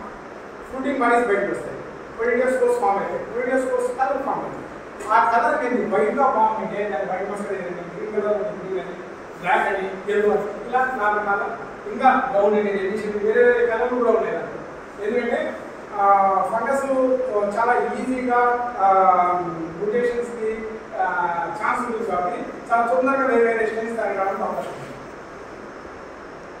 సో ఇవి పాజిటివ్ ఆర్గన్స్. దానికి అన్ని క్రిటికల్గా ఉంటుంది, గట్గా ఉంటుంది. బట్ గట్ ద్వారా కూడా 0.1% 0.2% కూడా ఇన్ఫెక్షన్ నోటి ద్వారా కూడా అవుతుంది. వేరే చాలా వరకు 99% క్రిటికల్గా ఉంటుంది. సో ఇది బ్లాక్ వైట్ ఇది కలర్ రావడానికి వేరే స్పీసీస్ కారణం కాదు, కొరిడోస్పోర్స్ కలర్ని బట్టి అది మారుతుంది. దానికి సంబంధించిన స్పీషీస్ మస్కరేన్కి ఆస్పర్జిల్లోసిస్కి ఉన్నటువంటి డిఫరెన్స్ ఏంటంటే మస్కరేన్ కొరిడోస్పోర్ బయటకు వస్తుంది, బయటపడుతుంది, జెర్మినేట్ అవుతుంది, హైఫల్ బాడీ బయటకు వస్తుంది, జెర్మినేటివ్ అంటాము. జెర్మినేటివ్ లోపల పోతుంది. జెర్మినేటివ్ లోపల పోయిన వెంటనే వేరే చోట ఎస్టాబ్లిష్ కావడానికి ట్రై చేస్తుంది. బట్ సంభవం దానికి ఏదైనా కారణం వల్ల జెర్మినేటివ్ ఆ ట్యూబ్ ఇరిగిపోతే షార్ట్ ట్యూబ్స్ అని ఫామ్ అవుతాయి, లాంగ్ ట్యూబ్స్ అని ఫామ్ అవుతాయి. So long tubes, short tubes రెండు ఉంటాయి దాంట్లో. ఓకే, ఇది ఏం చేస్తుందంటే ఫస్ట్ పోయి తన ఫుడ్ కావాలని ఇన్వైట్ చేస్తుంది. అంటే ఎక్కడైనా చాలా ఈజీగా తన అమ్మే యాక్సెస్ కానీ అన్ని కార్బోహైడ్రేట్స్ అన్ని డైజెస్టివ్గా అల్టిమేట్ ప్రోడక్ట్స్ ఏమి ఉన్నాయో ఆ ప్రోడక్ట్స్కే ఇష్టపడతాయి బ్యాక్టీరియా కానీ ఫంగస్ కానీ. తన బాడీ లోపల ట్రెజరోజ్ అనే షుగర్ ఉంటుంది. అంటే బాడీలో ఉన్నటువంటి ఫ్లూయిడ్ కూడా ఎనర్జీ ఇవ్వడానికి కోసం అది మీడియం పనిచేస్తుంది కదా. ఆ మీడియంలోనే ఏ విధంగా ఎనర్జీ రిచ్ ప్రోడక్ట్స్ ఉన్నాయో ఆ ప్రోడక్ట్స్ని అబ్జర్వ్ చేసుకుంటుంది ఫంగల్ ఐటీ.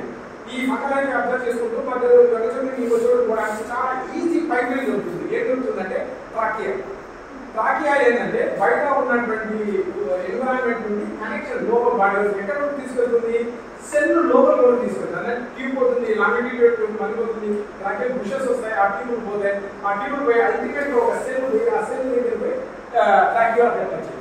అంటే బయట ఉన్నటువంటి ఆక్సిజన్ ఎవరికి అందిస్తుంది. ఈ సెల్లో మెటాలిక్ యాక్షన్ జరిగిన తర్వాత ఏదైతే కార్బన్ డైఆక్సైడ్ కాలేదో హై రిచ్ పార్షియల్ ప్రెషర్ కలిగినటువంటి కార్బన్ డైఆక్సైడ్. అంటే ఈ రూమ్ లో మనం ఎక్కువసేపు ఉన్నాం, కార్బన్ డైఆక్సైడ్ ఎక్కువ అయిపోయింది. So rich partial pressure of carbon dioxide is more. Then when the door comes outside environment, less carbon dioxide. So more carbon dioxide push outside. బయటకి లోపల బయట ఆక్సిజన్ ఎక్కువ ఉంటుంది, అది లోపలికి వస్తుంది. ఎందుకంటే ఈ డిఫ్యూజన్ సేవ్ చేసుకోవాలి. సో అట్లే ఇది వెళ్ళిన తర్వాత ఇక్కడ కార్బన్ డైఆక్సైడ్ ఉంటుంది, ఆక్సిజన్ లోపల gaseous section takes place in tracheole last cell లో. సో అది జరుగుతుంది. సో లైఫ్ ఒకసారి లోపల దొరికిందంటే ఈ సెల్ వరకు పోయి ఈ సెల్ని అంటే దాన్ని ఫుడ్ అబ్జర్వ్ చేసుకుని. సో చాలా ఈజీగా ఒక చోటుకి ఇంకో చోటుకి వెళ్ళగలుగుతుంది ఈ మస్కరేన్ సంబంధించి. దీంట్లో షార్ట్ ట్యూబ్స్ ఉండడం వల్ల న్యూమోలిఫ్తో కలిగి హోల్ బాడీ వెళ్ళిపోతుంది. న్యూమోలిఫ్ ఏంటి, మొత్తం బాడీ ఆర్గన్స్ న్యూమోసిలం అంటారు. బాడీ ఆర్గన్స్ అన్ని న్యూమోఫిలిక్ స్నానం చేస్తున్నాడు నీళ్ళలో బాడీ పార్ట్స్ పెట్టారు ఆ నీళ్ళన్నీ దిగుతుంది హీమోగ్లోబిన్ ఈ పార్ట్స్ షార్ట్ అయిపోయి చాలా ఈజీగా వేరే చోటుకి వెళ్ళిపోయింది సో బాడీ నిండా హైఫై వెళ్ళిపోవడం వల్ల బాడీలో ఉన్నటువంటి న్యూట్రియంట్స్ అయిపోయిన వెంటనే బాడీలో నుండి ఈ బాడీలో తీసేసుకునే న్యూట్రియంట్స్ ఆ తర్వాత ఈ సెల్ బాడీ గ్రో అవుతుంది ఏమి దీని న్యూట్రియంట్స్ గ్రో అవుతుంది అంటే బాడీ స్ట్రక్చర్ కావాలంటే ఎక్కువ ఎంఆర్ఎన్ఏ కావాలి ఎక్కువ ఎంఆర్ఎన్ఏ కావాలంటే ఎక్కువ క్రోమాటిన్ మెటీరియల్ కావాలి ఎక్కువ క్రోమాటిన్ అంటే ఎక్కువ న్యూక్లియస్ కావాలి న్యూక్లియస్ బాగా డివైడ్ అయిపోయి న్యూక్లియస్ డెవలప్ అయితే సెప్టార్ ఫామ్ అయిపోతాయి అంటే సెల్స్ ఎక్కువ డ్యామేజ్ ఫామ్ అయిపోతాయి అంటే బాడీ స్ట్రక్చర్ పెద్దగా అయిపోతుంది ఓకే ఇదంతా ఇక్కడ అవుతుంది కానీ ఏమీ లేదు ఆ తర్వాత ఏం చేస్తుంది ఎవ్రీ న్యూక్లియస్ ని వెయిట్ చేయకుండా ముందు పంపించి ఒక కొన్నిటే స్కోర్ పెట్టేస్తుంది సో దీంట్లో ఏముంది information of this body structure so మళ్ళీ ఎక్కడికి పోతే మళ్ళీ body structure so certain food material nucleus body structure produce so అన్ని బయటకు సో బాడీ నిండా ఉంది కాబట్టి బాడీ నిండా బయటకు వస్తుంది కాబట్టి ఓవర్ బాడీ కొన్నిటస్ వస్తాయి ఓకే వేరే ఆస్పెక్ట్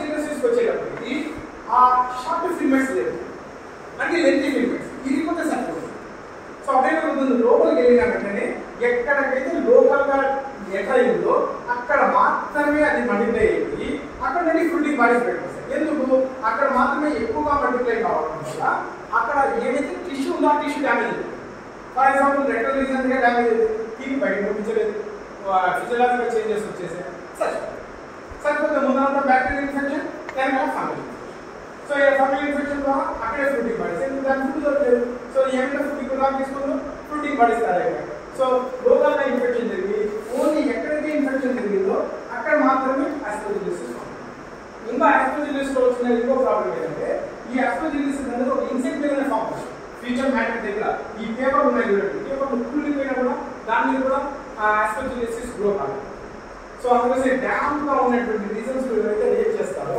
వాళ్ళకి ఆస్ట్రోజిలిసిస్ రావడానికి అవకాశం ఇది చాకీ వామ్స్ ఎక్కువ వస్తుంది ఎందుకు మనం హై టెంపరేచర్ హై హ్యూమిడిటీ అన్నాం అప్పుడు ఏమైపోతుందంటే ఆ టెంపరేచర్ దగ్గర ఎక్కువ హ్యూమిడిటీ పెట్టేసేటప్పటికి ఫంగల్ గ్రోత్ కావడానికి పడుతుంది అంటే పేరుగా ఉన్నాయి దానికి ఫంగస్ ఫామ్ అవుతుంది అది ఆస్ట్రోజిలిసిస్ ఎక్కడ చూసినా ఫంగస్ ఎక్కడ చూసినా ఉంటుంది సో అది సక్సెస్ఫుల్ గా గ్రో కావడానికి అవకాశం సో అందుకోసమే అలాంటి వామ్స్ కి ఇది వస్తుంది ఫీకల్ మ్యాటర్ వేరే ఇది ఫీకల్ మ్యాటర్ అంట పేపర్ అంట దాని కదా రాదు ఓన్లీ ఇన్సెక్ట్ వస్తుంది ఎంటమో ఫంగస్ అంటే ఇన్సెక్ట్స్ మాత్రమే వస్తుంది ఇది అట్లా కాకుండా దీని కథ వస్తుంది ఇది లోకల్గా వస్తుంది దీంట్లో లాంగ్ అయిపోయి షార్ట్ అయిపోయేలాగా ఉంటాయి రెండు ఉంటాయి దీంట్లో ఓన్లీ లాంగ్ అయిపోతుంది దీంట్లో లోకలైజర్ ఇన్ఫెక్షన్ జరుగుతుంది దానికి లోకలైజ్ కాదు బాడీ అంతా పోతుంది దాని కలర్ని బట్టి దాని స్క్రీన్ని మనం వెయిట్ చేస్తాం ఆ కలర్ సంబంధించిన స్పీషీస్ అది దీంట్లో స్పీషీస్ కూడా రెండు వేరే కలర్స్ వేస్ట్ దాన్ని వచ్చి ఫ్లేవర్స్కి వదిలేకపోతే ఫ్రూటింగ్ బాడీలో కూడా లిటిల్ బిట్ డిఫరెన్సెస్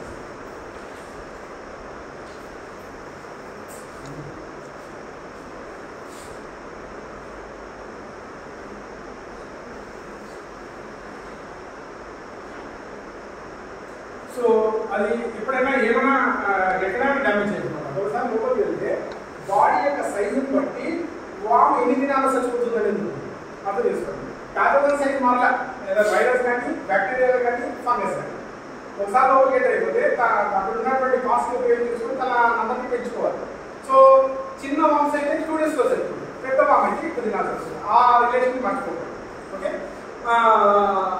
సో అది ఎన్ని దినాల తర్వాత వస్తుంది అనేది అది నార్మల్గా ఎంటర్ అయిపోయి మళ్ళీ ప్యూబాలో మెటబాలిక్ అయిపోయి ప్యూబాలో డెడ్ అయిపోవడానికి అవకాశం అదొక మాది డెడ్ అయిపోవడానికి అవకాశం లేట్ ఇన్ఫెక్షన్ జరుగుతుంది కాబట్టి బాడీలో ఎప్పుడైనా ఇన్ఫెక్షన్ జరుగుతుంది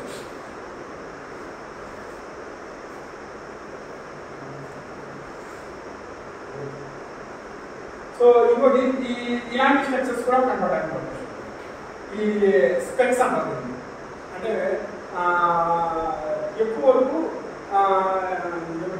స్పైకిల్స్ ఉన్నాయి స్పైకిల్స్ ఎంటర్ అక్కడ ఎక్కువ టిష్యూని డ్యామేజ్ చేసింది సో డ్యామేజ్ అయిన టిష్యూ అక్కడ బ్లాక్ అయిపోయింది సో బ్లాక్ అయిపోతే అక్కడ బ్లాక్ అయిన రీజన్స్ అంతా ఈ స్పెక్స్ లాగా ఆయిల్ స్పెక్స్ అంటారు ఆయిల్ స్పెక్స్ కనపడడం కూడా ఫంగల్ ఇన్ఫెక్షన్లో ఎక్కువ ఏం కనపడదు నేనైతే ఇప్పుడు ఇట్లాంటి ఎక్కువ కనపడతాను ఇది గ్రీన్ మస్కట్ అనేది ఎక్కువ మనకి గ్రీన్ మస్కట్ అనేది తక్కువ కాబట్టి ఎక్కువ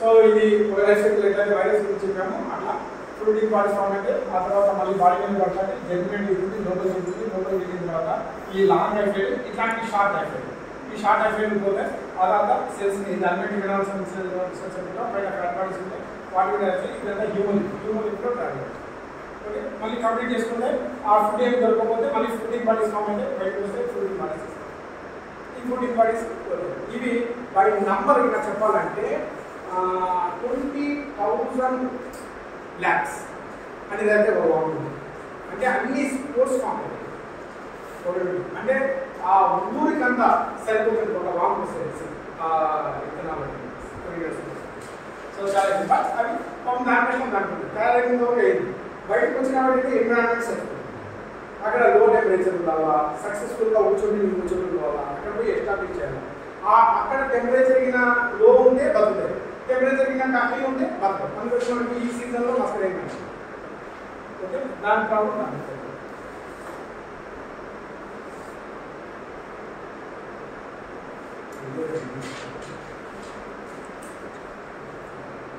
ఇక ఆస్పర్జిల్లస్కి ఫంగస్కి మనం తీసుకొచ్చిన కేర్ ఏంటంటే రైనింగ్ హౌస్లో లో హ్యూమిడిటీలో ఉండేటట్టు ఏర్పడుతుంది లో హ్యూమిడిటీ ఉండేటట్టుగా చేయాలి అంటే తేమకు సంబంధించిన కాంటెంట్ ఏవి లోపడుతుంది గ్రీన్ ఏమవుతుంది ఎవాపరేట్ అవుతుంది మాయిశ్చర్ ఏర్పడుతుంది సో హ్యూమిడిటీ పెరుగుతుంది ఆ హ్యూమిడిటీని తగ్గించాలంటే లైన్ టచ్ చేస్తే లైన్ మైక్రోస్కోప్ నీళ్ళని తీసుకుంటుంది సో అక్కడ ఉన్నటువంటి ఎన్విరాన్మెంట్ మైక్రో ఎన్విరాన్మెంట్ లో హ్యూమిడిటీగా మారుస్తుంది అంటే వామ్ చుట్టూలో లో హ్యూమిడిటీ సో సక్సెస్ఫుల్గా అవి వచ్చి జనరేట్ అయ్యి ట్యూబ్ లోపల పోవడానికి సక్సెస్ రేట్ తగ్గిపోతుంది సో ఆ విధంగా మనము చున్నం టచ్ చేసుకొని పంపిస్తాం అంటే ఫంగిసైడ్స్ ఉన్నాయి కాఫ్తా ఫంక్షన్ దానికి చున్నంలో కలిపేసి 20 గ్రామ్స్ దాంట్లో వేసుకొని కూడా వేస్తాం కాఫ్తా ఫంగి మందు కూడా మనం మర్చిపోతాం ఫంగిసైడ్ లైన్ సో ఈ విధంగా అంటే ఫార్మింగ్ చాప్స్ తయారు చేస్తాం అంటే ఏమి ముందు హస్క్ వాడేవాళ్ళు అంటే పౌడర్ మంది ఏం చేయాలని అర్థం కాదు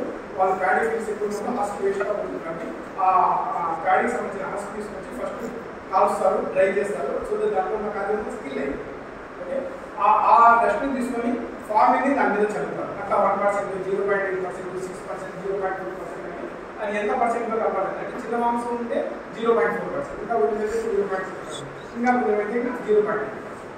ఓకే ఫార్మింగ్ చేసి దాన్ని చూసుకుంటారు సో హస్క్ కన్నా ఫార్మింగ్ తగ్గిపోయి ఉంది కాబట్టి అలాంటి హస్క్ తీసుకొని వచ్చి సిలికాన్ మీద డస్ట్ సో ఆ వామ్స్ దాని నుండి బయటకు వచ్చేటప్పటికి ఆ ఫార్మింగ్ వల్ల అక్కడ ఉన్నటువంటి మస్కరీకి సంబంధించిన స్కోర్స్ సో అట్లాంటి హస్క్ వేసుకొని కూడా ఇచ్చేస్తారు ఇంకా దీంట్లో ఏంటంటే రైరింగ్ సంబంధించిన ఎక్విప్మెంట్ కూడా ఆస్పెషలిస్ట్ వచ్చింది కాబట్టి సన్ డ్రైయింగ్ చేయడం అంటే ఏమంటే రైరింగ్ సర్వీస్ చేసి దానికి పెట్టడం వల్ల అవి చనిపోవడానికి అవ్వచ్చు డ్యామ్గా ఉన్న ప్లేస్లో పెట్టుకుని ఫంగస్ డిసీజ్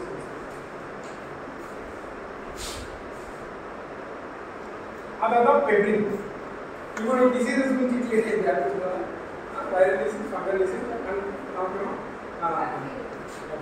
ఆ తర్వాత లాస్ట్లో పెబ్రిన్ సో పెబ్రిన్ గురించి కొంచెం ఇంపార్టెంట్ ఏం చెప్పాలంటే కొన్ని సందర్భాల్లో పెబ్రిన్ వల్లనే ఎక్కువ వచ్చింది ఏమొచ్చిందని తెలుసుకుంటే ఒక దేశంలోనే జరిగిన తెలుసుకోవడం ఏంటంటే యాక్టివ్గా సిల్క్ కావాలని రేట్ చేసే రోజులు అవి ఇప్పుడు మనకు అంత లేదు వేరే పని వచ్చేసాయి అప్పుడు లేవు ఓకే ఎందుకంటే మనకు ఇండస్ట్రీస్ ఎక్కువగా లేనప్పుడు అగ్రికల్చర్లో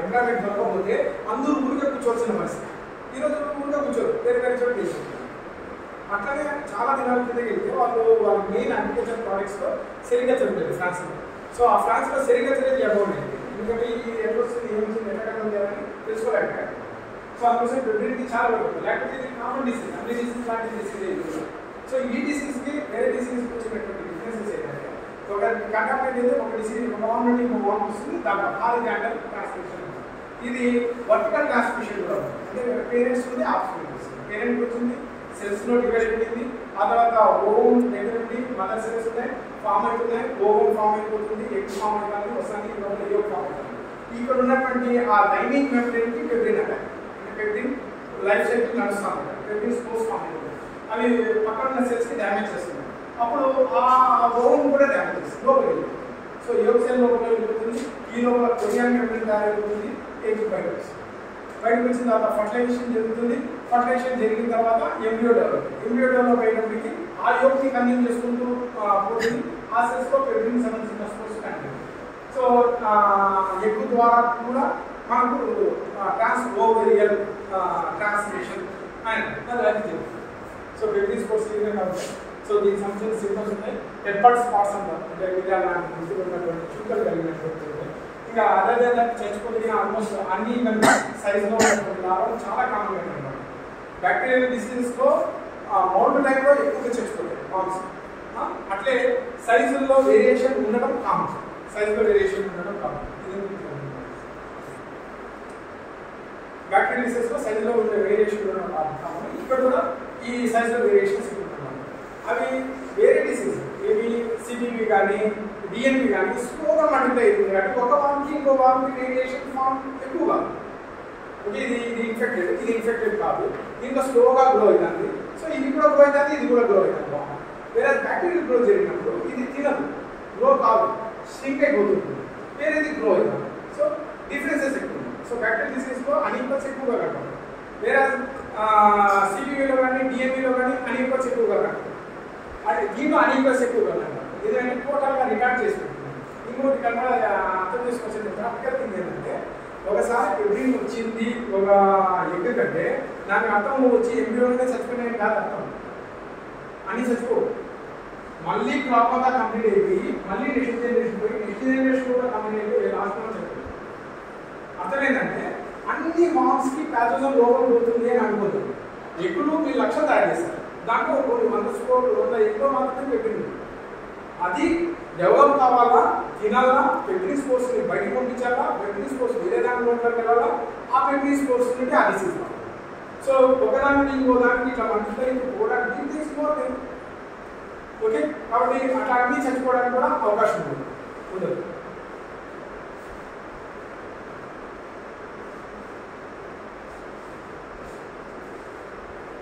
సో దీంట్లో పెప్టిన్ దాంట్లో టెస్టింగ్ ఏ విధంగా చేస్తారనేది ఐడియా ఉందమ్మా?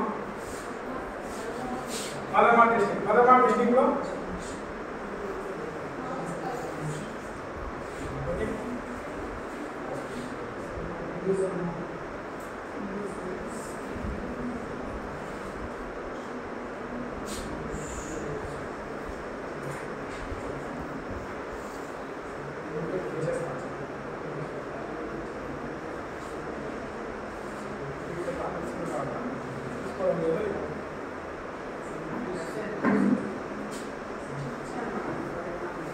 సరే మనం ఓవరాల్గా మాట్లాడదాం.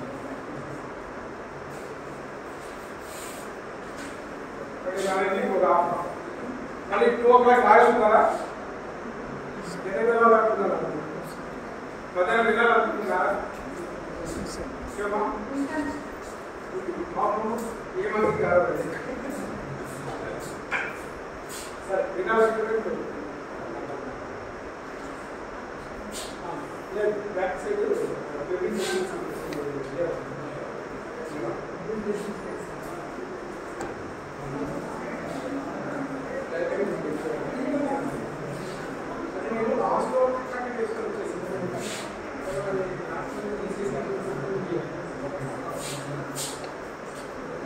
యాక్చువల్గా అన్ని చోట్ల చేయొచ్చు. మాతృలు ఉంటే ఓకే, మాతృలు అంటే సెల్ లోపల బాడీలో సెల్స్లో మల్టిప్లై మలేరియా వ్యాక్సిన్ ఏ విధంగా చేస్తుందో ఒక సెల్ మల్టిప్లికేషన్ ఉంది, మ్యాగ్నెటిక్ స్టేజ్ అంటాము. ఆ తర్వాత ఆ సెల్ ఆర్గనైజేషన్ తీసుకుంటుంది. ఆ తర్వాత మళ్ళీ గ్రో అవుతుంది, న్యూక్లియస్ మల్టిప్లై అయితే అక్కడ స్పోర్లేషన్ కూడా ఫామ్ కావచ్చు, మళ్ళీ చుట్టూగా స్పోర్ ఫామ్. సో ఫామ్ కాకపోతే వేరే స్టేజ్లో కూడా వేరే దానికి పెట్టచ్చు.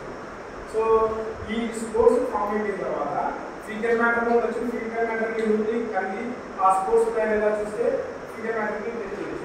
అంటే డస్ట్ నుంచి తీసుకొని చేయొచ్చు, మార్పులు చేయొచ్చు, బాగా చేయొచ్చు, ఏ డైలీ వస్తువులు ఏమన్నా తీసుకొని ఆ స్పోర్ట్స్ ప్లాన్ చూసుకుని అక్కడ ఓకే, అది ఎవిడెంట్ చేసే విధానం. సో మెయిన్గా ఏం చేస్తాం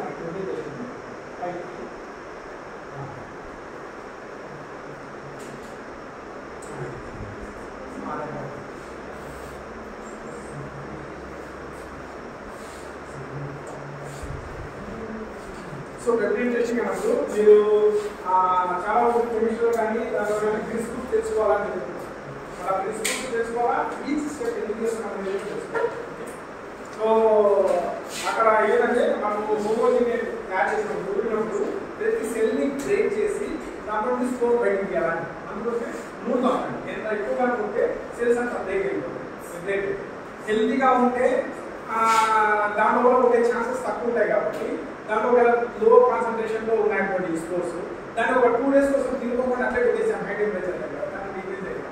అప్పుడు బాడీలో ఎక్కువ స్కోర్స్ కమ్యూనికేషన్ జరుగుతూనే ఉంటుంది కాబట్టి ఎక్కువ నెంబర్లో స్కోర్స్ తయారు. సో ఎక్కువ నెంబర్లో స్కోర్స్ తయారైతే chance of recognising those marks in the body ఎక్కువ.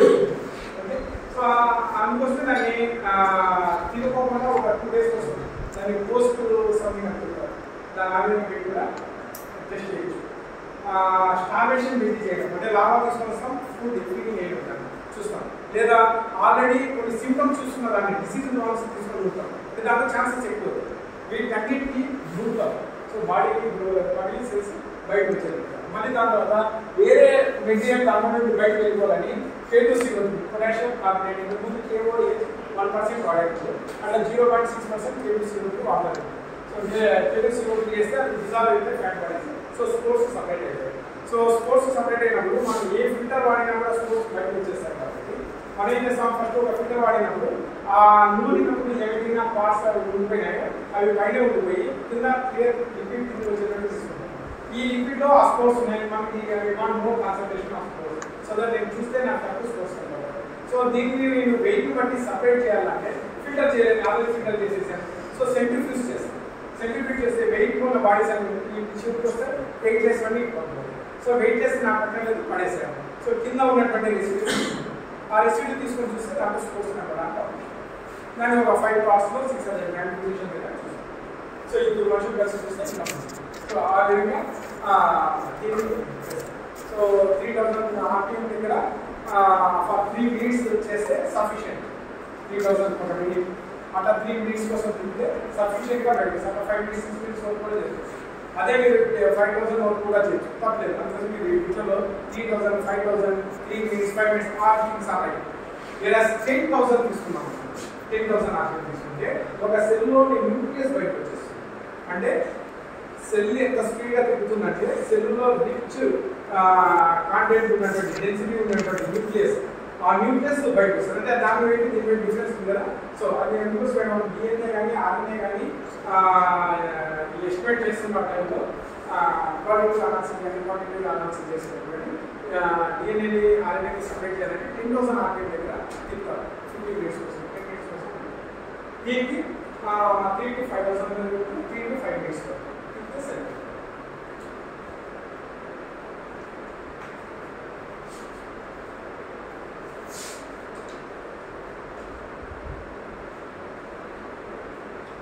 సో దూరుతున్నాం. దీంట్లో ఇండివిజువల్ అని మాస్ ఇండివిజువల్ ఏం చేస్తాం, ఎప్పుడైనా parents P3 station P4 station every couple is very important sir.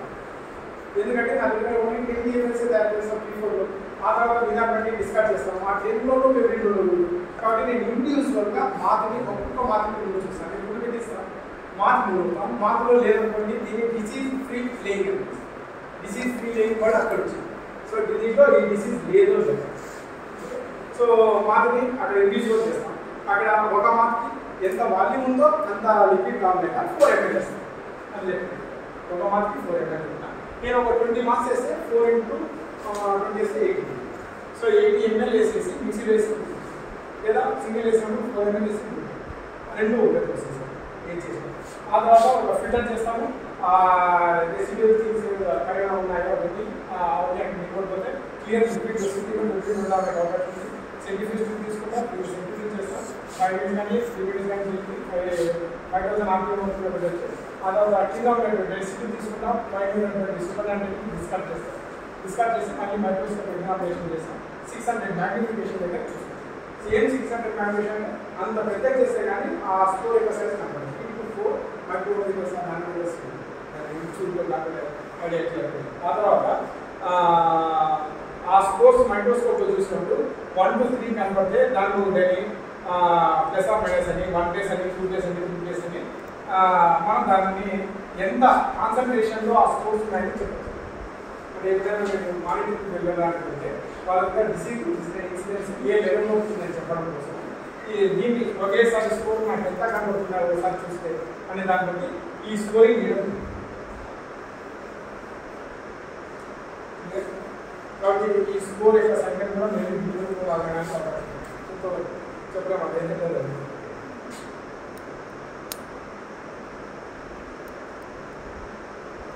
So అన్నింటికంటే హైజీనిక్ వల్ల డిసిప్లినేషన్ వల్ల ఆ వస్తువులు కాల్ చేసేయాలా దాన్ని ఫుల్ చేసేయాలా డిసిప్లిన్ సపరేట్ చేయాలా ఇది కామ్ డిసిప్లిన్ ఏడాలి. So farming disciplination today farming discipline చేస్తాం కొన్ని క్రాప్ అయిపోయినా చేస్తాం ఆ తర్వాత క్రాప్ తీసుకుని అటెండ్ చేస్తాం ఎందుకంటే ఆ మధ్యలో కూడా డస్ట్ కూడా రావచ్చు డిసిప్లినేషన్. సో ఇవన్నీ మెడిసిన్ఫెక్టెంట్స్ అయితే ఇవైతే 3 kgs షూట్ టైమింగ్ అయితే 6 kgs వరకు రిక్వైర్మెంట్ అవుతుంది. ఇదంతా ఫార్మర్స్ ఇంపార్టెంట్. ఇది 3 grams 5 grams very important. Chart మనం చూడగా ఉంటే సో డస్ట్ చేసినప్పుడు ఒక స్క్వేర్ ఫీట్కి 3 grams డస్ట్ చేసేసరికి ఏదైతే 5 grams. సో ఈ రెండు ఇంపార్టెంట్. ఎందుకంటే క్వశ్చన్స్ అన్ని ప్రాక్టికల్ ఓరియంటెడ్గా ఉంటాయి.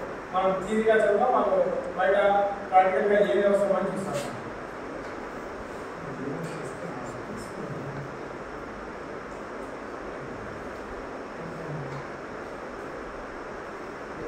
దీని గురించి కూడా నేను ఏమనుకుంటున్నాను యూజింగ్ ఫ్లై ఇన్ఫెక్షన్స్ ఇప్పుడు కూడా ఎగ్ స్టేజ్ వస్తుంది. ఓకే కాపరేట్ అయితే ఎగ్ స్టేజ్ చేస్తే ఎగ్స్ సిలికాన్ మీద పోతే ఇక్కడ మెమోరీ వస్తుంది. సిలికాన్ బాడీలో కూడా జరుగుతుంది. బాడీలో 3 స్టార్స్ వరకు గ్లో ఉంటుంది. ఆ తర్వాత మెటర్స్ గ్లో అయిన తర్వాత బయటకు వస్తాయి. ఒక డ్యామ్గా డార్క్గా ఉన్న ప్లేసెస్ ప్రిపేర్ అయితే ఆ తర్వాత ఇది బయటకు వస్తుంది. ఇంజినాల్ వస్తుంది. 5 to 7 days దాకా బాడీలో గ్లో అవుతుంది. 8 to 12 days దాకా ప్రిపరేషన్ వర్క్ అవుతుంది. ఆ తర్వాత ఒక 6-7 days వరకు కూడా ఇది మాస్ ఫ్లైస్ గ్రో అవ్వడానికి కంప్లీట్ అయిపోతే కంప్లీట్ అయిపోయిన ఒక 1 day తర్వాత ఎక్స్ లే చేయడం అయితే ఎక్స్ 2 రోజులు తీసుకుంటుంది లోపలికి వెళ్ళాలి. So days important and stages.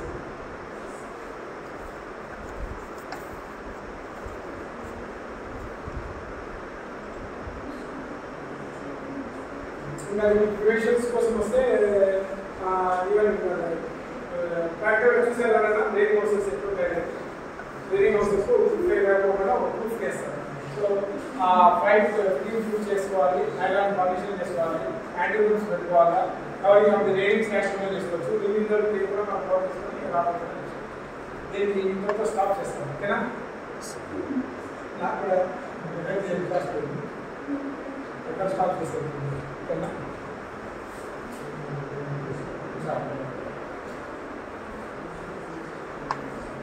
నేను ఇది కాక కొంచెం హెరిడిటీ కోసమని జువెనైల్ ఎక్స్ప్రెషన్కి సంబంధించిన కొంచెము జెంటిల్స్ ఆఫ్ సిలికాన్ అని జెంటిల్స్ ఆఫ్ అప్రూవ్ కలర్స్ అని కొంచెం ఇన్ఫర్మేషన్ గ్యాదర్ చేసుకొని అక్కడ అజాగా ఉన్నాయి.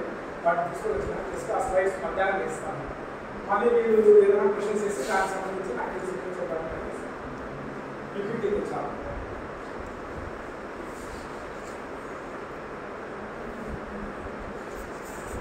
ఇంకా మధ్యాహ్నంలో వచ్చే అలవాటు ఉందా? మనం యూనివర్సిటీ క్లాసెస్ 2 అయితే నడుస్తాయి. ఓన్లీ 1 సెషన్ క్లాస్ ఆఫ్టర్నూన్ వచ్చేది సార్. ముందు సార్ సమ్మర్ కాబట్టి 6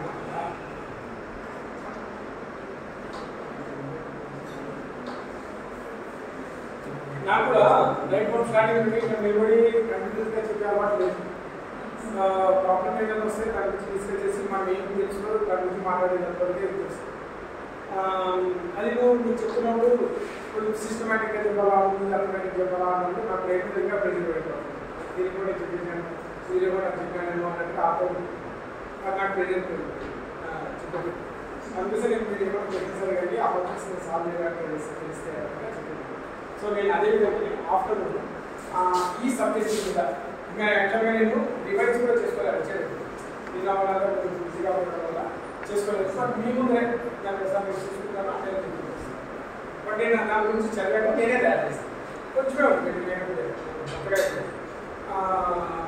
లేదు ఏదైనా ఇలాంటివి చెప్పాను అలాంటిది ఏదైనా తెలుసుకోవాలన్న దాని గురించి చెప్పండి. లేదు ఈ మధ్యాహ్నం పొయ్యేలో భోజనాలు చేస్తున్నా నేను అనుకున్న కొంచెం చూసుకొని చెప్తాను. అది ఎవరైనా అనుకుంటుందంటే నేను చెప్తాను. సో దట్ మనం వాళ్ళకి మాట్లాడుకుని so what you what to design afternoon. ఇది ప్రాధాన్యత అనేది ఎవరికైనా హెల్ప్ అయింది డిసీజెస్లో ఒక ఈజీనెస్ అన్న వాళ్ళనే అట్లే ఒక పర్టికులర్ డిసీజ్ గురించి మనం ఎంతసేపు అన్నమాట అది కూడా ఎందుకు ఆ సింటమ్ వస్తుంది ఎందుకు ఈ సింటమ్ వస్తుంది అనేది కూడా మనం కానీ అవసరం లేదు. సో మధ్యాహ్నం ముందు ఎందుకు నేను ఆ ప్రశ్న అడుగుతానంటే మా దగ్గర ఒక సౌండ్ పంట చేసి రావాలి ప్రొఫెసర్ వస్తే అతను ఇంట్లోనే అడిగారు చెప్తే అతను బాబు చెప్పి వెళ్ళారు. సో నేను అదే నేర్చుకున్నాను కాబట్టి నేను మీకు అదే అడుగుతాను. జెనెటిక్స్ ఆర్టిఫిషియల్ డేటా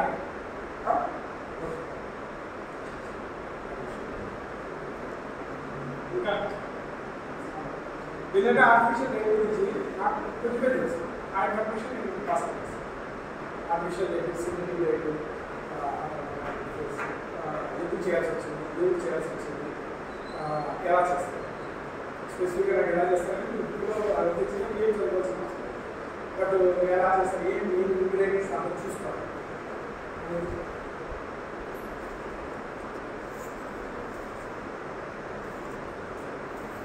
నేను ఫస్ట్ ఇయర్ వాడుతున్నా లేదు సెకండ్ ఇయర్ వాడుతున్నాను లేదు ఫస్ట్ ఇయర్లో మీకు ఏం జాబ్ వస్తున్నాయి సిల్క్ సంబంధించి